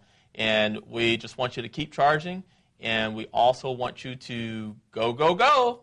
Woo! Hello, everyone. This is Jerry DeRhino Clark at ClubRhino.net, and we are here at the Jim Rohn Leadership Event here in Anaheim, California, and we have an individual with us in the studio who happens to be the master coach for the Jim Rohn International Coaching Program. His name is T.C. Cummings, and this individual has been actually coaching for quite a while now and has just recently become the master coach for Jim Rohn International. He's also a former Navy SEAL, so we really want to learn how do you get that Navy SEAL mental toughness. TC, welcome to the program. Hey, great to be here. Now, TC, in regards to former Navy SEALs, how does one become a former Navy SEALs? I mean, in other words, what's in your mind to get you to want to become a Navy SEALs? What's going on there? It's about loving challenge. You gotta love. You want to play big. The SEALs. When I say you want to play big, you've really got to want to play big. Give you an idea, 154 men started in my class to become a SEAL. Most of these guys had wanted to be SEALs all their lives. Wow. And 18 of us became SEALs. Wow. So when you really, really ridiculously, got to want to play big. So now, tell us a little bit about this program, because this correlates to success in life. Absolutely. Some of these principles that you have to go through, because just about 90% of the people who all their life they wanted to be, Navy SEALs, and then they didn't make it through the program. Not that they couldn't have made it, but for some reason, the mental toughness, because I'm sure they all had the physique. They were all strong. They were all powerful. They all did all the preliminary working out and all that. So tell us a little bit about that. In fact, Jerry, most of the guys that were the biggest were the first ones to quit. Wow. Because they weren't used to losing. And the mental toughness is not about winning. It's about what do you do under adverse or opportunity conditions. What do you do? Do you react or do you respond? What's the difference between reacting and responding? That's an excellent question. When we react, we're coming from a programmed egotistical place. We're either reacting aggressively or passively. Oh, I'm not good enough. Hey, does everybody see how cool I am? Reactive. When we're responding, and you say, hey, you did a great job, thank you. What was great about it? I'm responding, I'm doing it on purpose. Response is on purpose. Reactive is our ego. So nothing wrong with that, because we are all very ego, we have a lot of ego, and we're all reactive. When we shut down that reactive nature, we become more clear, because when we are doing things on purpose, we are choosing who we're going to be with. We're choosing who we're going to surround ourselves with. We're choosing the path we're going to take. And when you're sitting in freezing water, it's not really freezing water. When you're sitting in the water and you are freezing, because the evaporation process, you get cold. No matter how long you stay there, when the water comes over you and then it goes away, you get cold. When the cold hits, where's your mind? Are you a victim? Are you going to react?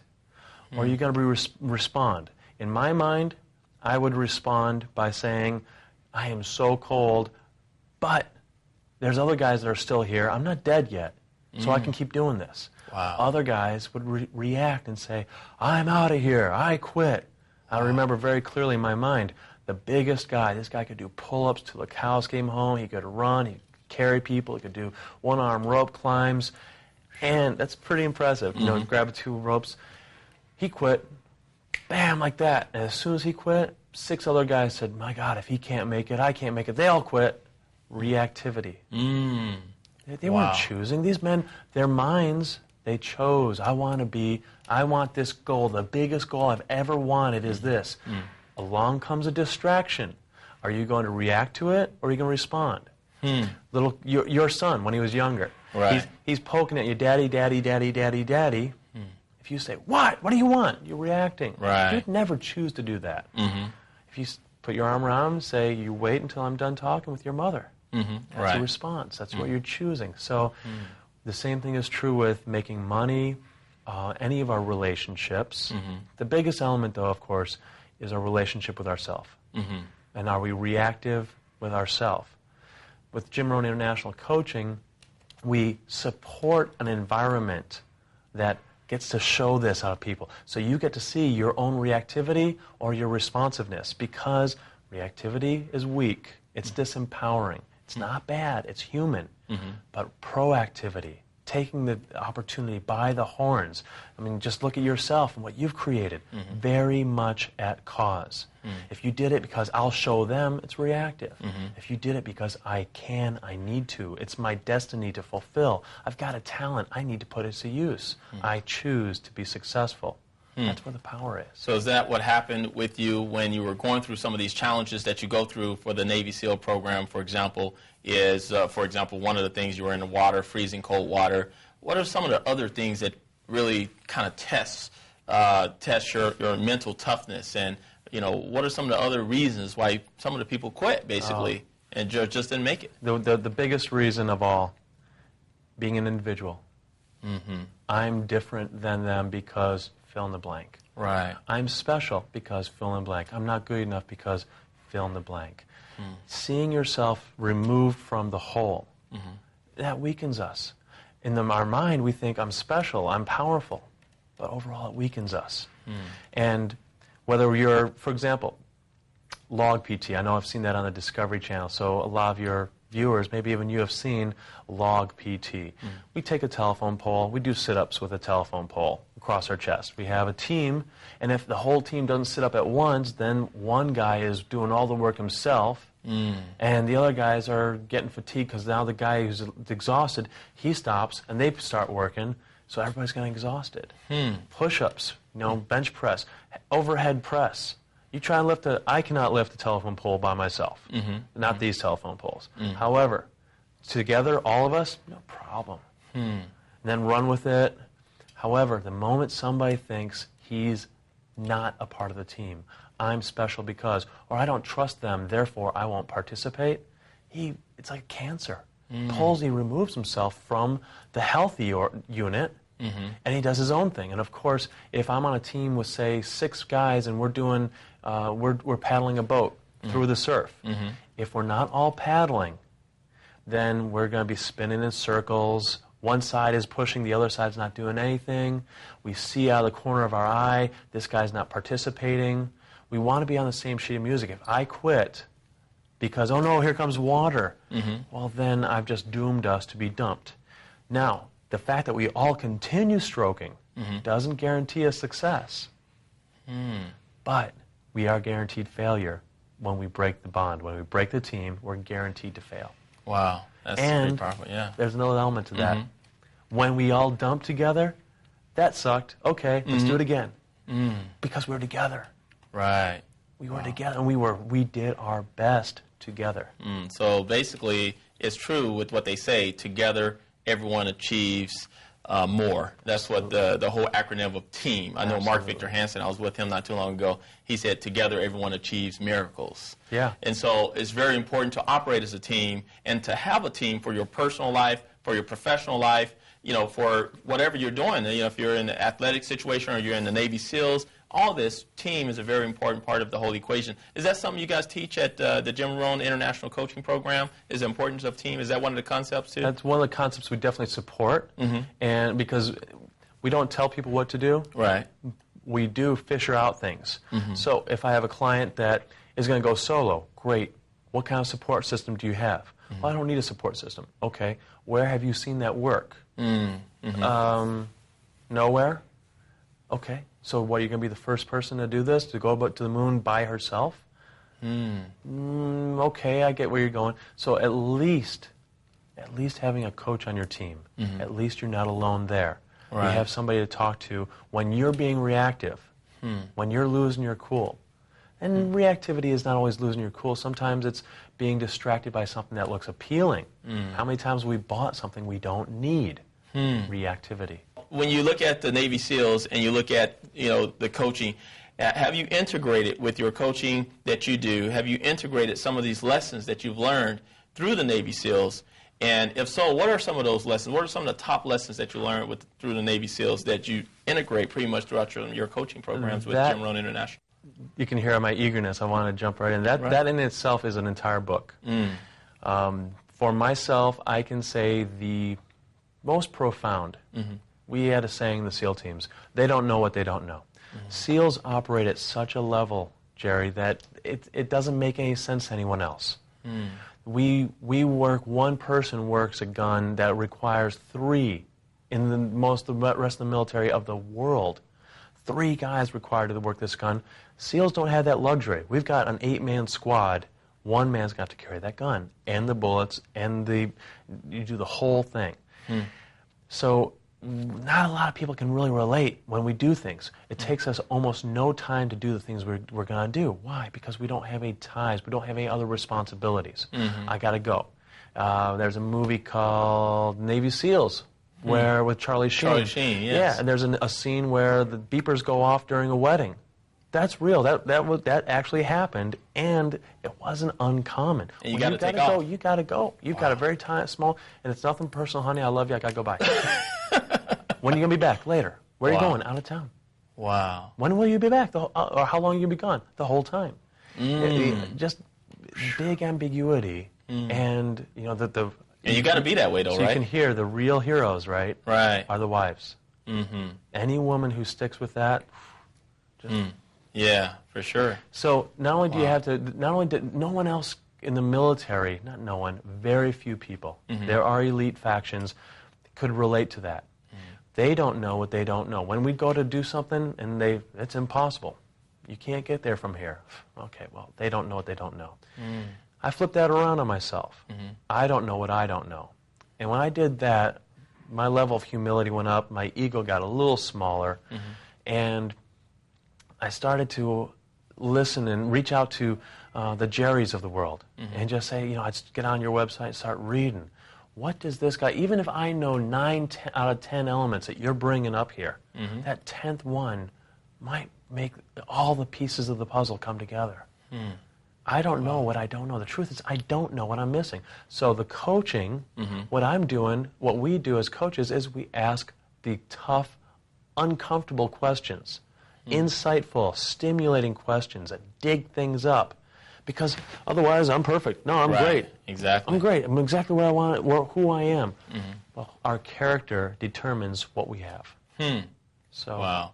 And what's the main concerns or questions that people have who go through the Jim Rohn International Coaching Program, in which you're a master coach, so I'm sure you see all these questions, you hear all these questions. So what's the main challenges, or what's the main thing that they want to overcome, and how do you guys assist them in doing that? Hands down, there's one challenge, and that's doubt. That is doubt. Wow.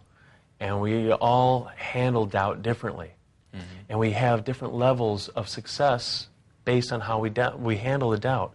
And as one of my multimillionaire clients says, the way I was doing it, that supported me to the level of success I got. But then it was also my ceiling. The way I was handling my doubt was also my ceiling. So what we look for with Jim Rohn International is confidence, certainty. Not to eliminate doubt, but rather to replace it. What do I know? A guy goes off to a sales meeting. He's fidgeting. He's nervous. His shoulders are tight. Right. Why? Because they might not like me. They might not buy. They might not. They. I'm a victim of their choosing. They're the cause of my reaction, as opposed to I'm the cause of my action. I show up. I'm on time. I dress appropriately. I'm prepared, whether they show up or not, whether they like me or not. I don't care. It's nothing personal. I do my job. My product speaks for itself. I'm going to give the best delivery. If they don't like me, they don't like me. That's okay. Next. Wow. And that's where the confidence comes in. And this confidence, Jerry, just like you, I know it'd be amazing to switch seats and learn about you. There was a time when suddenly people became more attracted to you. It's that confidence. And it's not a bogus confidence. It's not the facade. The facade is useful for short periods of time. But you and I can see right through it. That's right. We go, oh, here's a guy that doesn't want to show me the truth. Okay? There you are. But that doesn't mean I want to go do business with him. Now, how do they work on this confidence? You know, for example, how do they work on this confidence? For example, you have people who are listening or watching right now, and they're saying, okay, great, you know, I got to increase my confidence. You know, how do I increase my confidence? What can I do to increase my confidence level? I had that question asked to me about 19 years ago. I asked the man, do you make your bed every day? And he got angry with me. What does that have to do with anything? I'm asking you to help me with my discipline. I need more confidence, and you're asking me if I make my bed every day. That's right. So he reacted to that question. And then, of course, he said, no, I make my bed sometimes, once in a while. So here's your assignment. Make your bed every day for the next 6 out of the next 7 days, and then we'll talk. Free of charge. Wow. There's no charge to this. If you do this, and the assignment wasn't, I'm going to fix you. The assignment is, this is your price to go any farther. If you're going to go any further with me, you're going to make your bed 6 out of the next 7 days. Can you do that? Wow. Yeah, but I don't see how that's going to... Do you trust me or not? Okay. 5 days later, he calls me up. Oh, my God, you cannot believe the things I'm getting done. Because he starts the day off with action on purpose. Seeing himself as the creator. I chose to take this action. I am doing this on purpose. What else can I do? Wow. As opposed to starting the day off with, man, I don't even, who am I? I don't even make my bed in the morning. Yeah, nobody sees it but me. Wow. So there we are. Now, TC, does everyone need a coach? Why is it important for people to have a coach? You know, for someone saying, yeah, well, I can read the books, I can listen to the tapes, you know, I'll go to seminars every now and then. Do I really need to take it to the next level and really get a coach? You know, what would you say to someone like that who's kind of figuring out if, you know, if they even need a coach? I've already read all, you know, Jim Rohn's material, I've listened to his tapes, and so why should I go to jimrohn.com and actually, you know, sign up for a coaching program, or find out even if I should go ahead and you know, be engaged in a coaching program? What would you say to someone like that? Not everyone needs a professional coach. Here's the truth, though. If you got a gnarly team behind you, gnarly, you know, like G-N-A-R-L-Y, if you got a team that's going to kick your butt and hold you accountable, it's all about respect, then you don't need a coach, provided you're getting the attention you need. You got somebody who's going to say, okay, the next 40 minutes is all about you. I'm going to ask you some questions. And you go, yes, I need you to. Kick my butt. Go on. Because I'm the easiest person for me to lie to. I don't know about you, but I am the easiest person for Right. me to lie to. Therefore, I need a coach because I need somebody to get in there and root around. The top producers in the world, they know all this stuff. Are they using it, yes or no? That's the question the coach asks. Are they using it? Wow. And that's what the coach supports, is the mental awareness, the elevated mindset of are you being the person you want to be? And if not, what can you do to make that happen? Now, how do people find out about the Jim Rohn International Coaching Program? How would they email you, I guess, and find out more about it? Is there a way to find out about it, I guess? Absolutely. Okay. Two things. Email TC Cummings, TC Cummings, 2 M's, at jimrohn.com, or just go to the website, www.jimrohn.com. And they'll be able to click on coaching or be able to email from there. Be able to email someone click from on there. coaching, and you can email from there. Right there. Okay. Yeah. Excellent. Rohn, R-O-H-N. Okay, and Cummings, T-C-C-U-M-M-I-N-G-S. Correct. All right, excellent. Well, we appreciate you for taking the time to share powerful insights, and there's a lot more there. You haven't written a book yet, have you?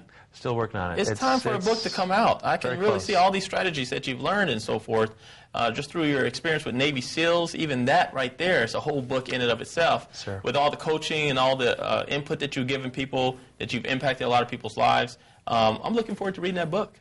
I'm looking forward to autographing it for you. All right, there you go. Excellent. Thank you, My TC. pleasure, I Jerry. appreciate it. Everyone, it's Jerry Clark, ClubRhino.net, here at the Jim Rohn Leadership Event, and here with TC Cummings of TC Cummings at jimrohn.com. That's how you can contact him and find out more about the coaching program. Everyone deserves to have a coach if everyone desires to go to the top. Until next time, it's Jerry Rhino Clark saying, keep charging, and always remember to go, go, go. Woo! Hi, this is Chris Widener, and we're at the Jim Rohn Weekend Leadership Event. And as you know, we're doing some interviews, and I have with me Vic Johnson, who's become a good friend of mine, and he's a mover and a shaker in the personal development world. And so we're going to spend the next little bit of time with Vic. So, Vic, welcome. Thank you, Chris. Yeah. Now, Vic is, you're the president of... AsAmanThinketh.net, Goals2004.com, and MP3Motivators.com. Yeah. Good. Well, you are relatively new on the personal development scene, 4 or 5 years where you came in and you started doing things, but personal development's always been a lifelong passion. So can you tell us kind of how you came up and how it was a passion of yours and how you decided to move into it as a place to do your business? Well, interestingly, Chris, that he's here this weekend, 30 years ago, the first program I ever bought was Dennis Waitley's Psychology of Winning. And I just turned 20 years old, and I fell in love with the industry then. And from Dennis, it was a natural step to Earl Nightingale, and then later to Jim Rohn, and that's how I became a great fan of Jim Rohn's. So, it's something I've had a passion for. I've been in a number of entrepreneurial-type businesses all my life. I'm looking for a place to get on the Internet. Personal development was a natural because it was a hobby, a love, a passion of mine. I looked on the Internet and said, hey, there's a place maybe I can play. And I went, looked up in the records, and the domain AsAmanThinketh.net was available. I knew it was a public domain book. Went and got the book, went and got the domain, and the rest, as they say, is kind of history. I remember when you first contacted me and you were talking about this downloadable book, the As a Man Thinketh, and I had never heard of it. So, and I'd already been in the personal development industry, so, I know that you're exposing a lot of people to James Allen's work, and I think, 200,000 people? Over 200,000 people have downloaded the book. And an interesting thing here, because also here this weekend is Charlie Tremendous Jones, who I bought my very first copy of As a Man Thinketh from. I was sharing with him out in the hall that he sold it, to me back in 1994. I'd never read the book. I'd never heard of it. And so a lot of great things have happened because he sold me a book that he believed in, and of course we've given the book away to a lot of people ever since. So tell us the As a Man Thinketh principle and a little bit about James Allen and the whole concept of you become what you think about. Well, it opens up with the very first line in his book, As a Man Thinks in His Heart, So Is He, which James Allen borrowed that, of course, from Proverbs, and we know that if he were alive today, it'd be gender neutral, because as a woman thinks in her heart, so is she too. But basically it is. The Earl Nightingale theme of we become what we think about is, again, just a different way of saying, as a man thinks in his heart, so is he. There's a cause and effect, and what we forget is that the result of everything we do started first as a thought. And a lot of times we don't understand that process. But it's a thought turns into a feeling. Feeling becomes action. Actions bring results. And you repeat that process. You do it enough, it becomes a habit. So all habits begin in the form of thought, bad or good. So everything we do is thought-based. And that's the book, As a Man Thinketh. 28 pages, the most powerful 28 pages in literary history as far as I'm concerned, because it seems like every other sentence just jumps off the page at you. So give us some examples of how that works, you know, because a lot of people are going to be watching the DVDs and they're going to be in different positions in life. How does that work in a bunch of different areas? Well, you know, it's like this. I think we heard Dennis Waitley this morning, for instance, talking about belief.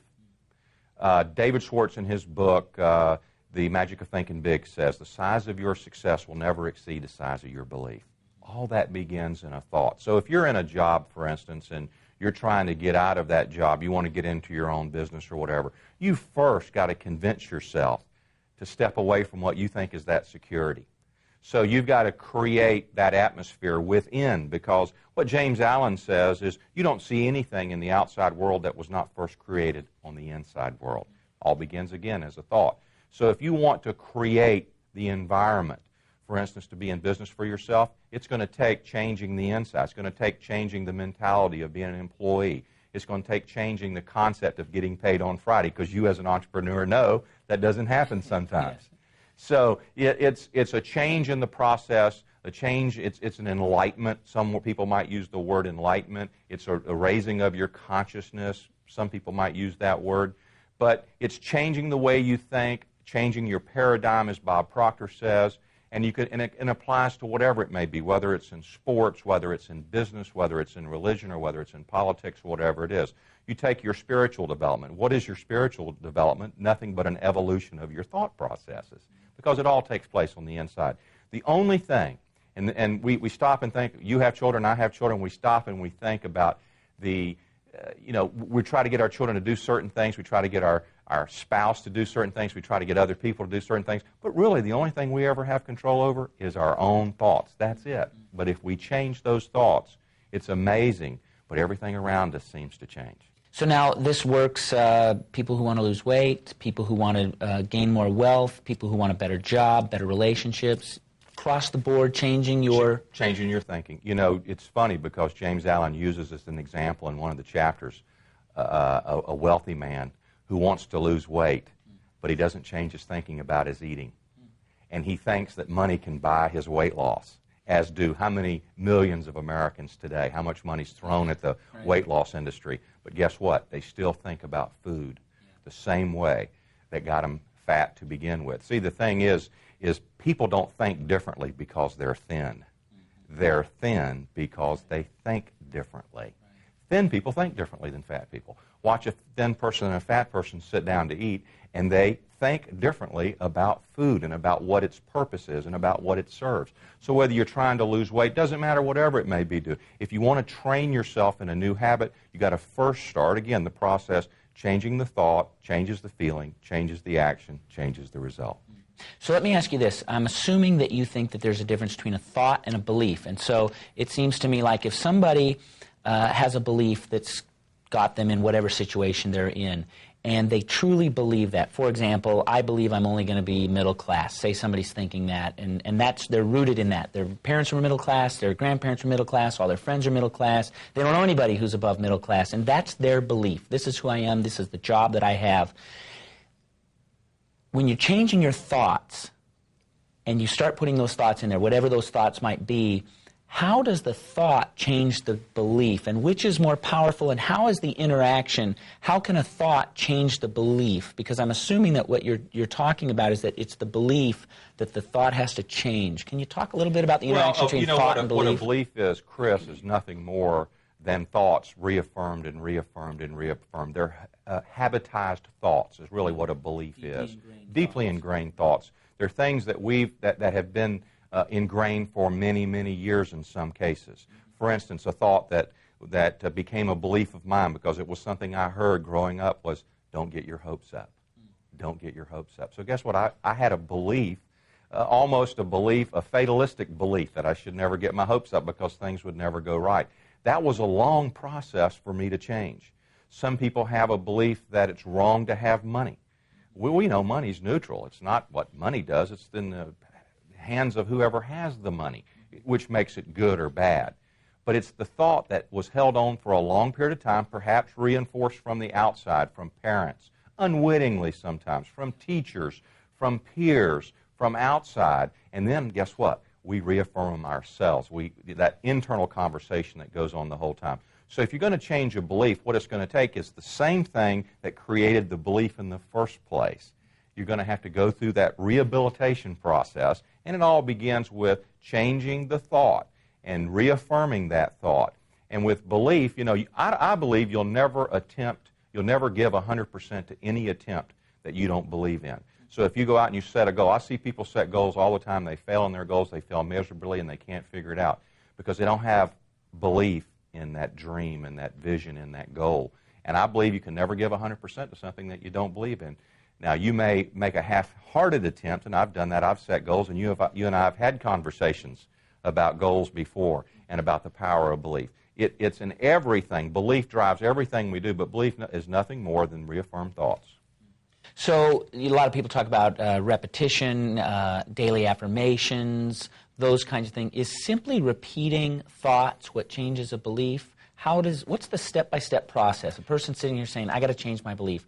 I'll start by changing my thoughts. And how does that work? I think affirmations have a role, but I think it's only part of the process.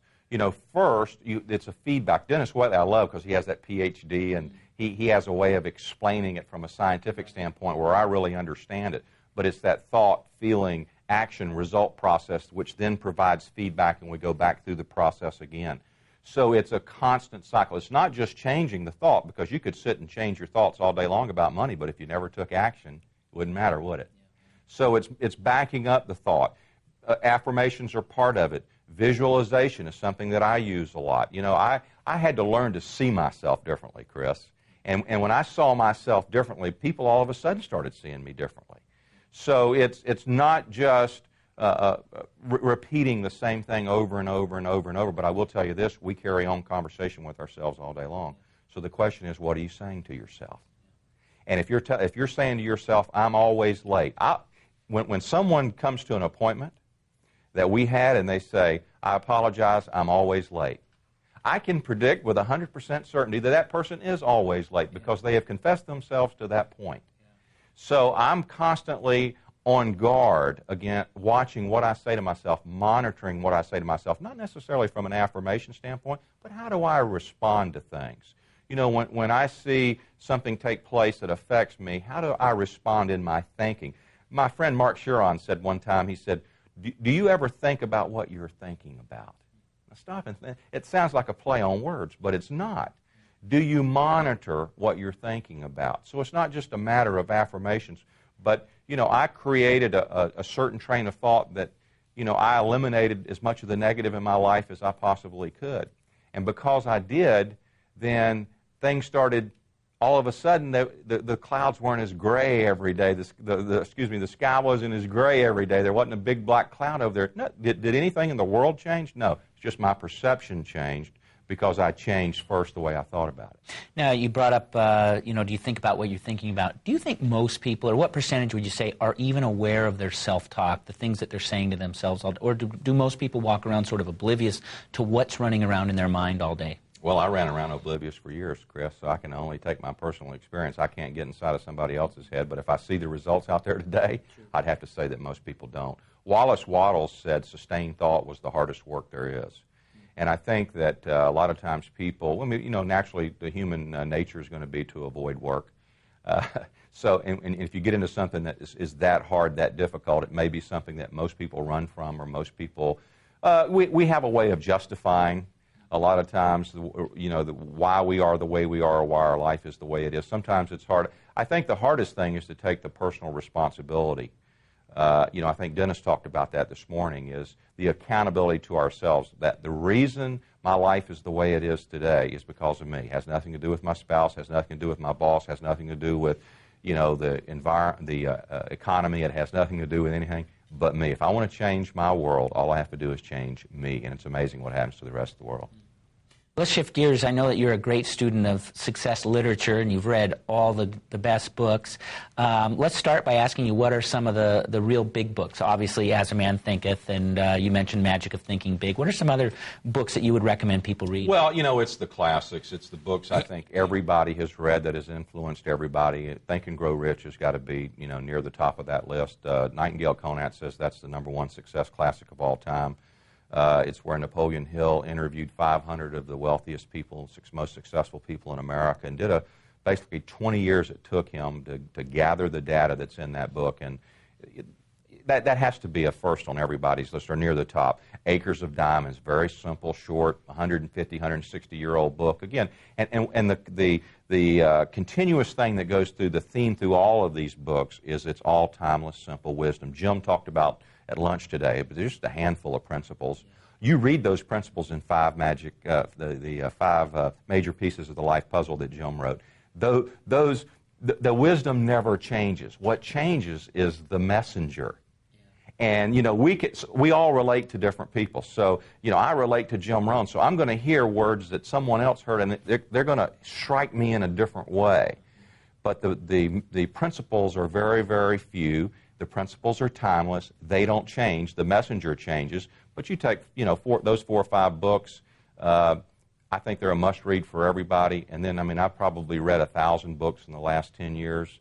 So yeah. We don't have time to go through the whole list. It was a funny exchange between Dennis and Jim when I said something about, the success principles, and one of them said 10, the other one said 7, then they went down to 5, and you could see they were both thinking, you know what, it's even more simple than that, right? And you boil it right down. Right. So as you've seen successful people, and you've had a lot of success in your own life, you've been a student of success literature, you've worked with a lot of successful people, how would you boil down the principles of success? What are the basic things if the average person watching today says, I want to start. Here's where I want to start. I need to turn my life around. I need to take it to the next level.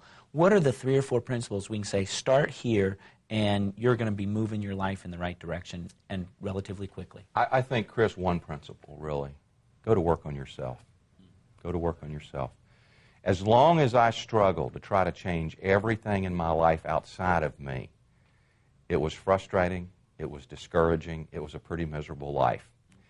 The day that I got humble and went to work on myself and said, if what they're saying is true, that all I've got to do is go change who I am and everything else will change, then I went to work, and I went to work as hard on me as anything that I've ever done. I'll give you an example in 1997 and the importance of being at seminars like this. I was at a seminar in 1997, and I heard the magic words, the size of your success will never exceed the size of your belief. Chris, I went to work for 90 days with one goal, to change my belief systems, to create belief in myself, belief in my goals, belief in my vision, and that's all I did. To the exclusion of almost everything else, I became obsessed. My life has never been the same since. Within 90 days, I could recognize a change. Within 6 months, there were major things happening in my life. Within 1 year, my life didn't even look the same. So one thing, change one thing, and that's start on yourself. Because here's what's going to happen. When you start working on yourself, all the other things will come. When you begin to work on yourself, one of the first things you're going to learn is the power of your thinking. So you're going to start changing. You're going to start monitoring it. You're going to start monitoring what you read. You're going to start monitoring what you listen to. You're going to start monitoring the stuff that goes in. That's all those principles will come. All the principles that Jim and Dennis talked about this morning at lunch today, all those principles will come as a natural result of working on yourself. It's like Jim says, work harder on yourself than you do on your job. Well, you know what I love? The thing I love that he says is, become a millionaire, not for the money, but for what it'll do for you. Exactly. It's what you become as a result of that. To me, that puts in perspective really what it's all about. Is, oh yeah, it's nice to have the money. It's nice to do some of the things that I get to do. You know what I'm even more happy about? I'm more happy that I've made some progress. Am I there? No, I've got a long way to go. But I've come a long way, and that's the exciting part about it. It's the journey. And Jim talks about the journey and how great the journey is. It has been a tremendous journey, and it's all been right in here. As we wrap up, I always like to ask this question. If you had one last chance to address an audience, and it was your last chance, and the good Lord said to you, hey, you get one more shot, I'm giving you 2 minutes, and you got an audience of 1,000 people, what do you tell them? What's deep in your heart that you just want people to know and to get? I think, Chris, that it is we're all the same. You know, there's not any difference in any of us. We all hurt. We all cry. We're all frustrated. We're all discouraged. We all feel like failures. We all doubt ourselves. It's no different. Everybody I've ever met, every success I've ever met was the same way. I think the average millionaire in America has been near bankruptcy or in bankruptcy 3.2 times before they make it. We never think of that. All we do is we see the success and we think that's how they've been all along. No, they cried. There were nights when they doubted. There were days when they didn't know how they were going to keep the lights turned on, and sometimes the lights got turned out. It's all the same for all of us. We're not any different. We were programmed by the same Creator, and that Creator programmed us for the same thing, instilled in us the same thing, and we're all, when you boil it all down, there's not a dime's worth of difference in any of us. We all have the heart. We all have everything it takes. He gave us everything we need.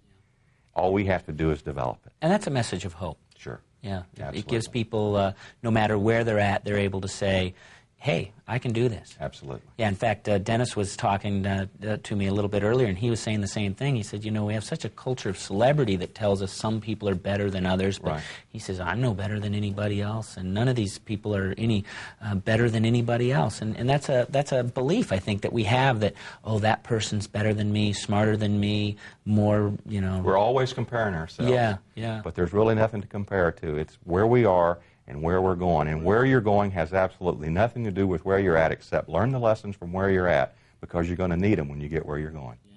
Super.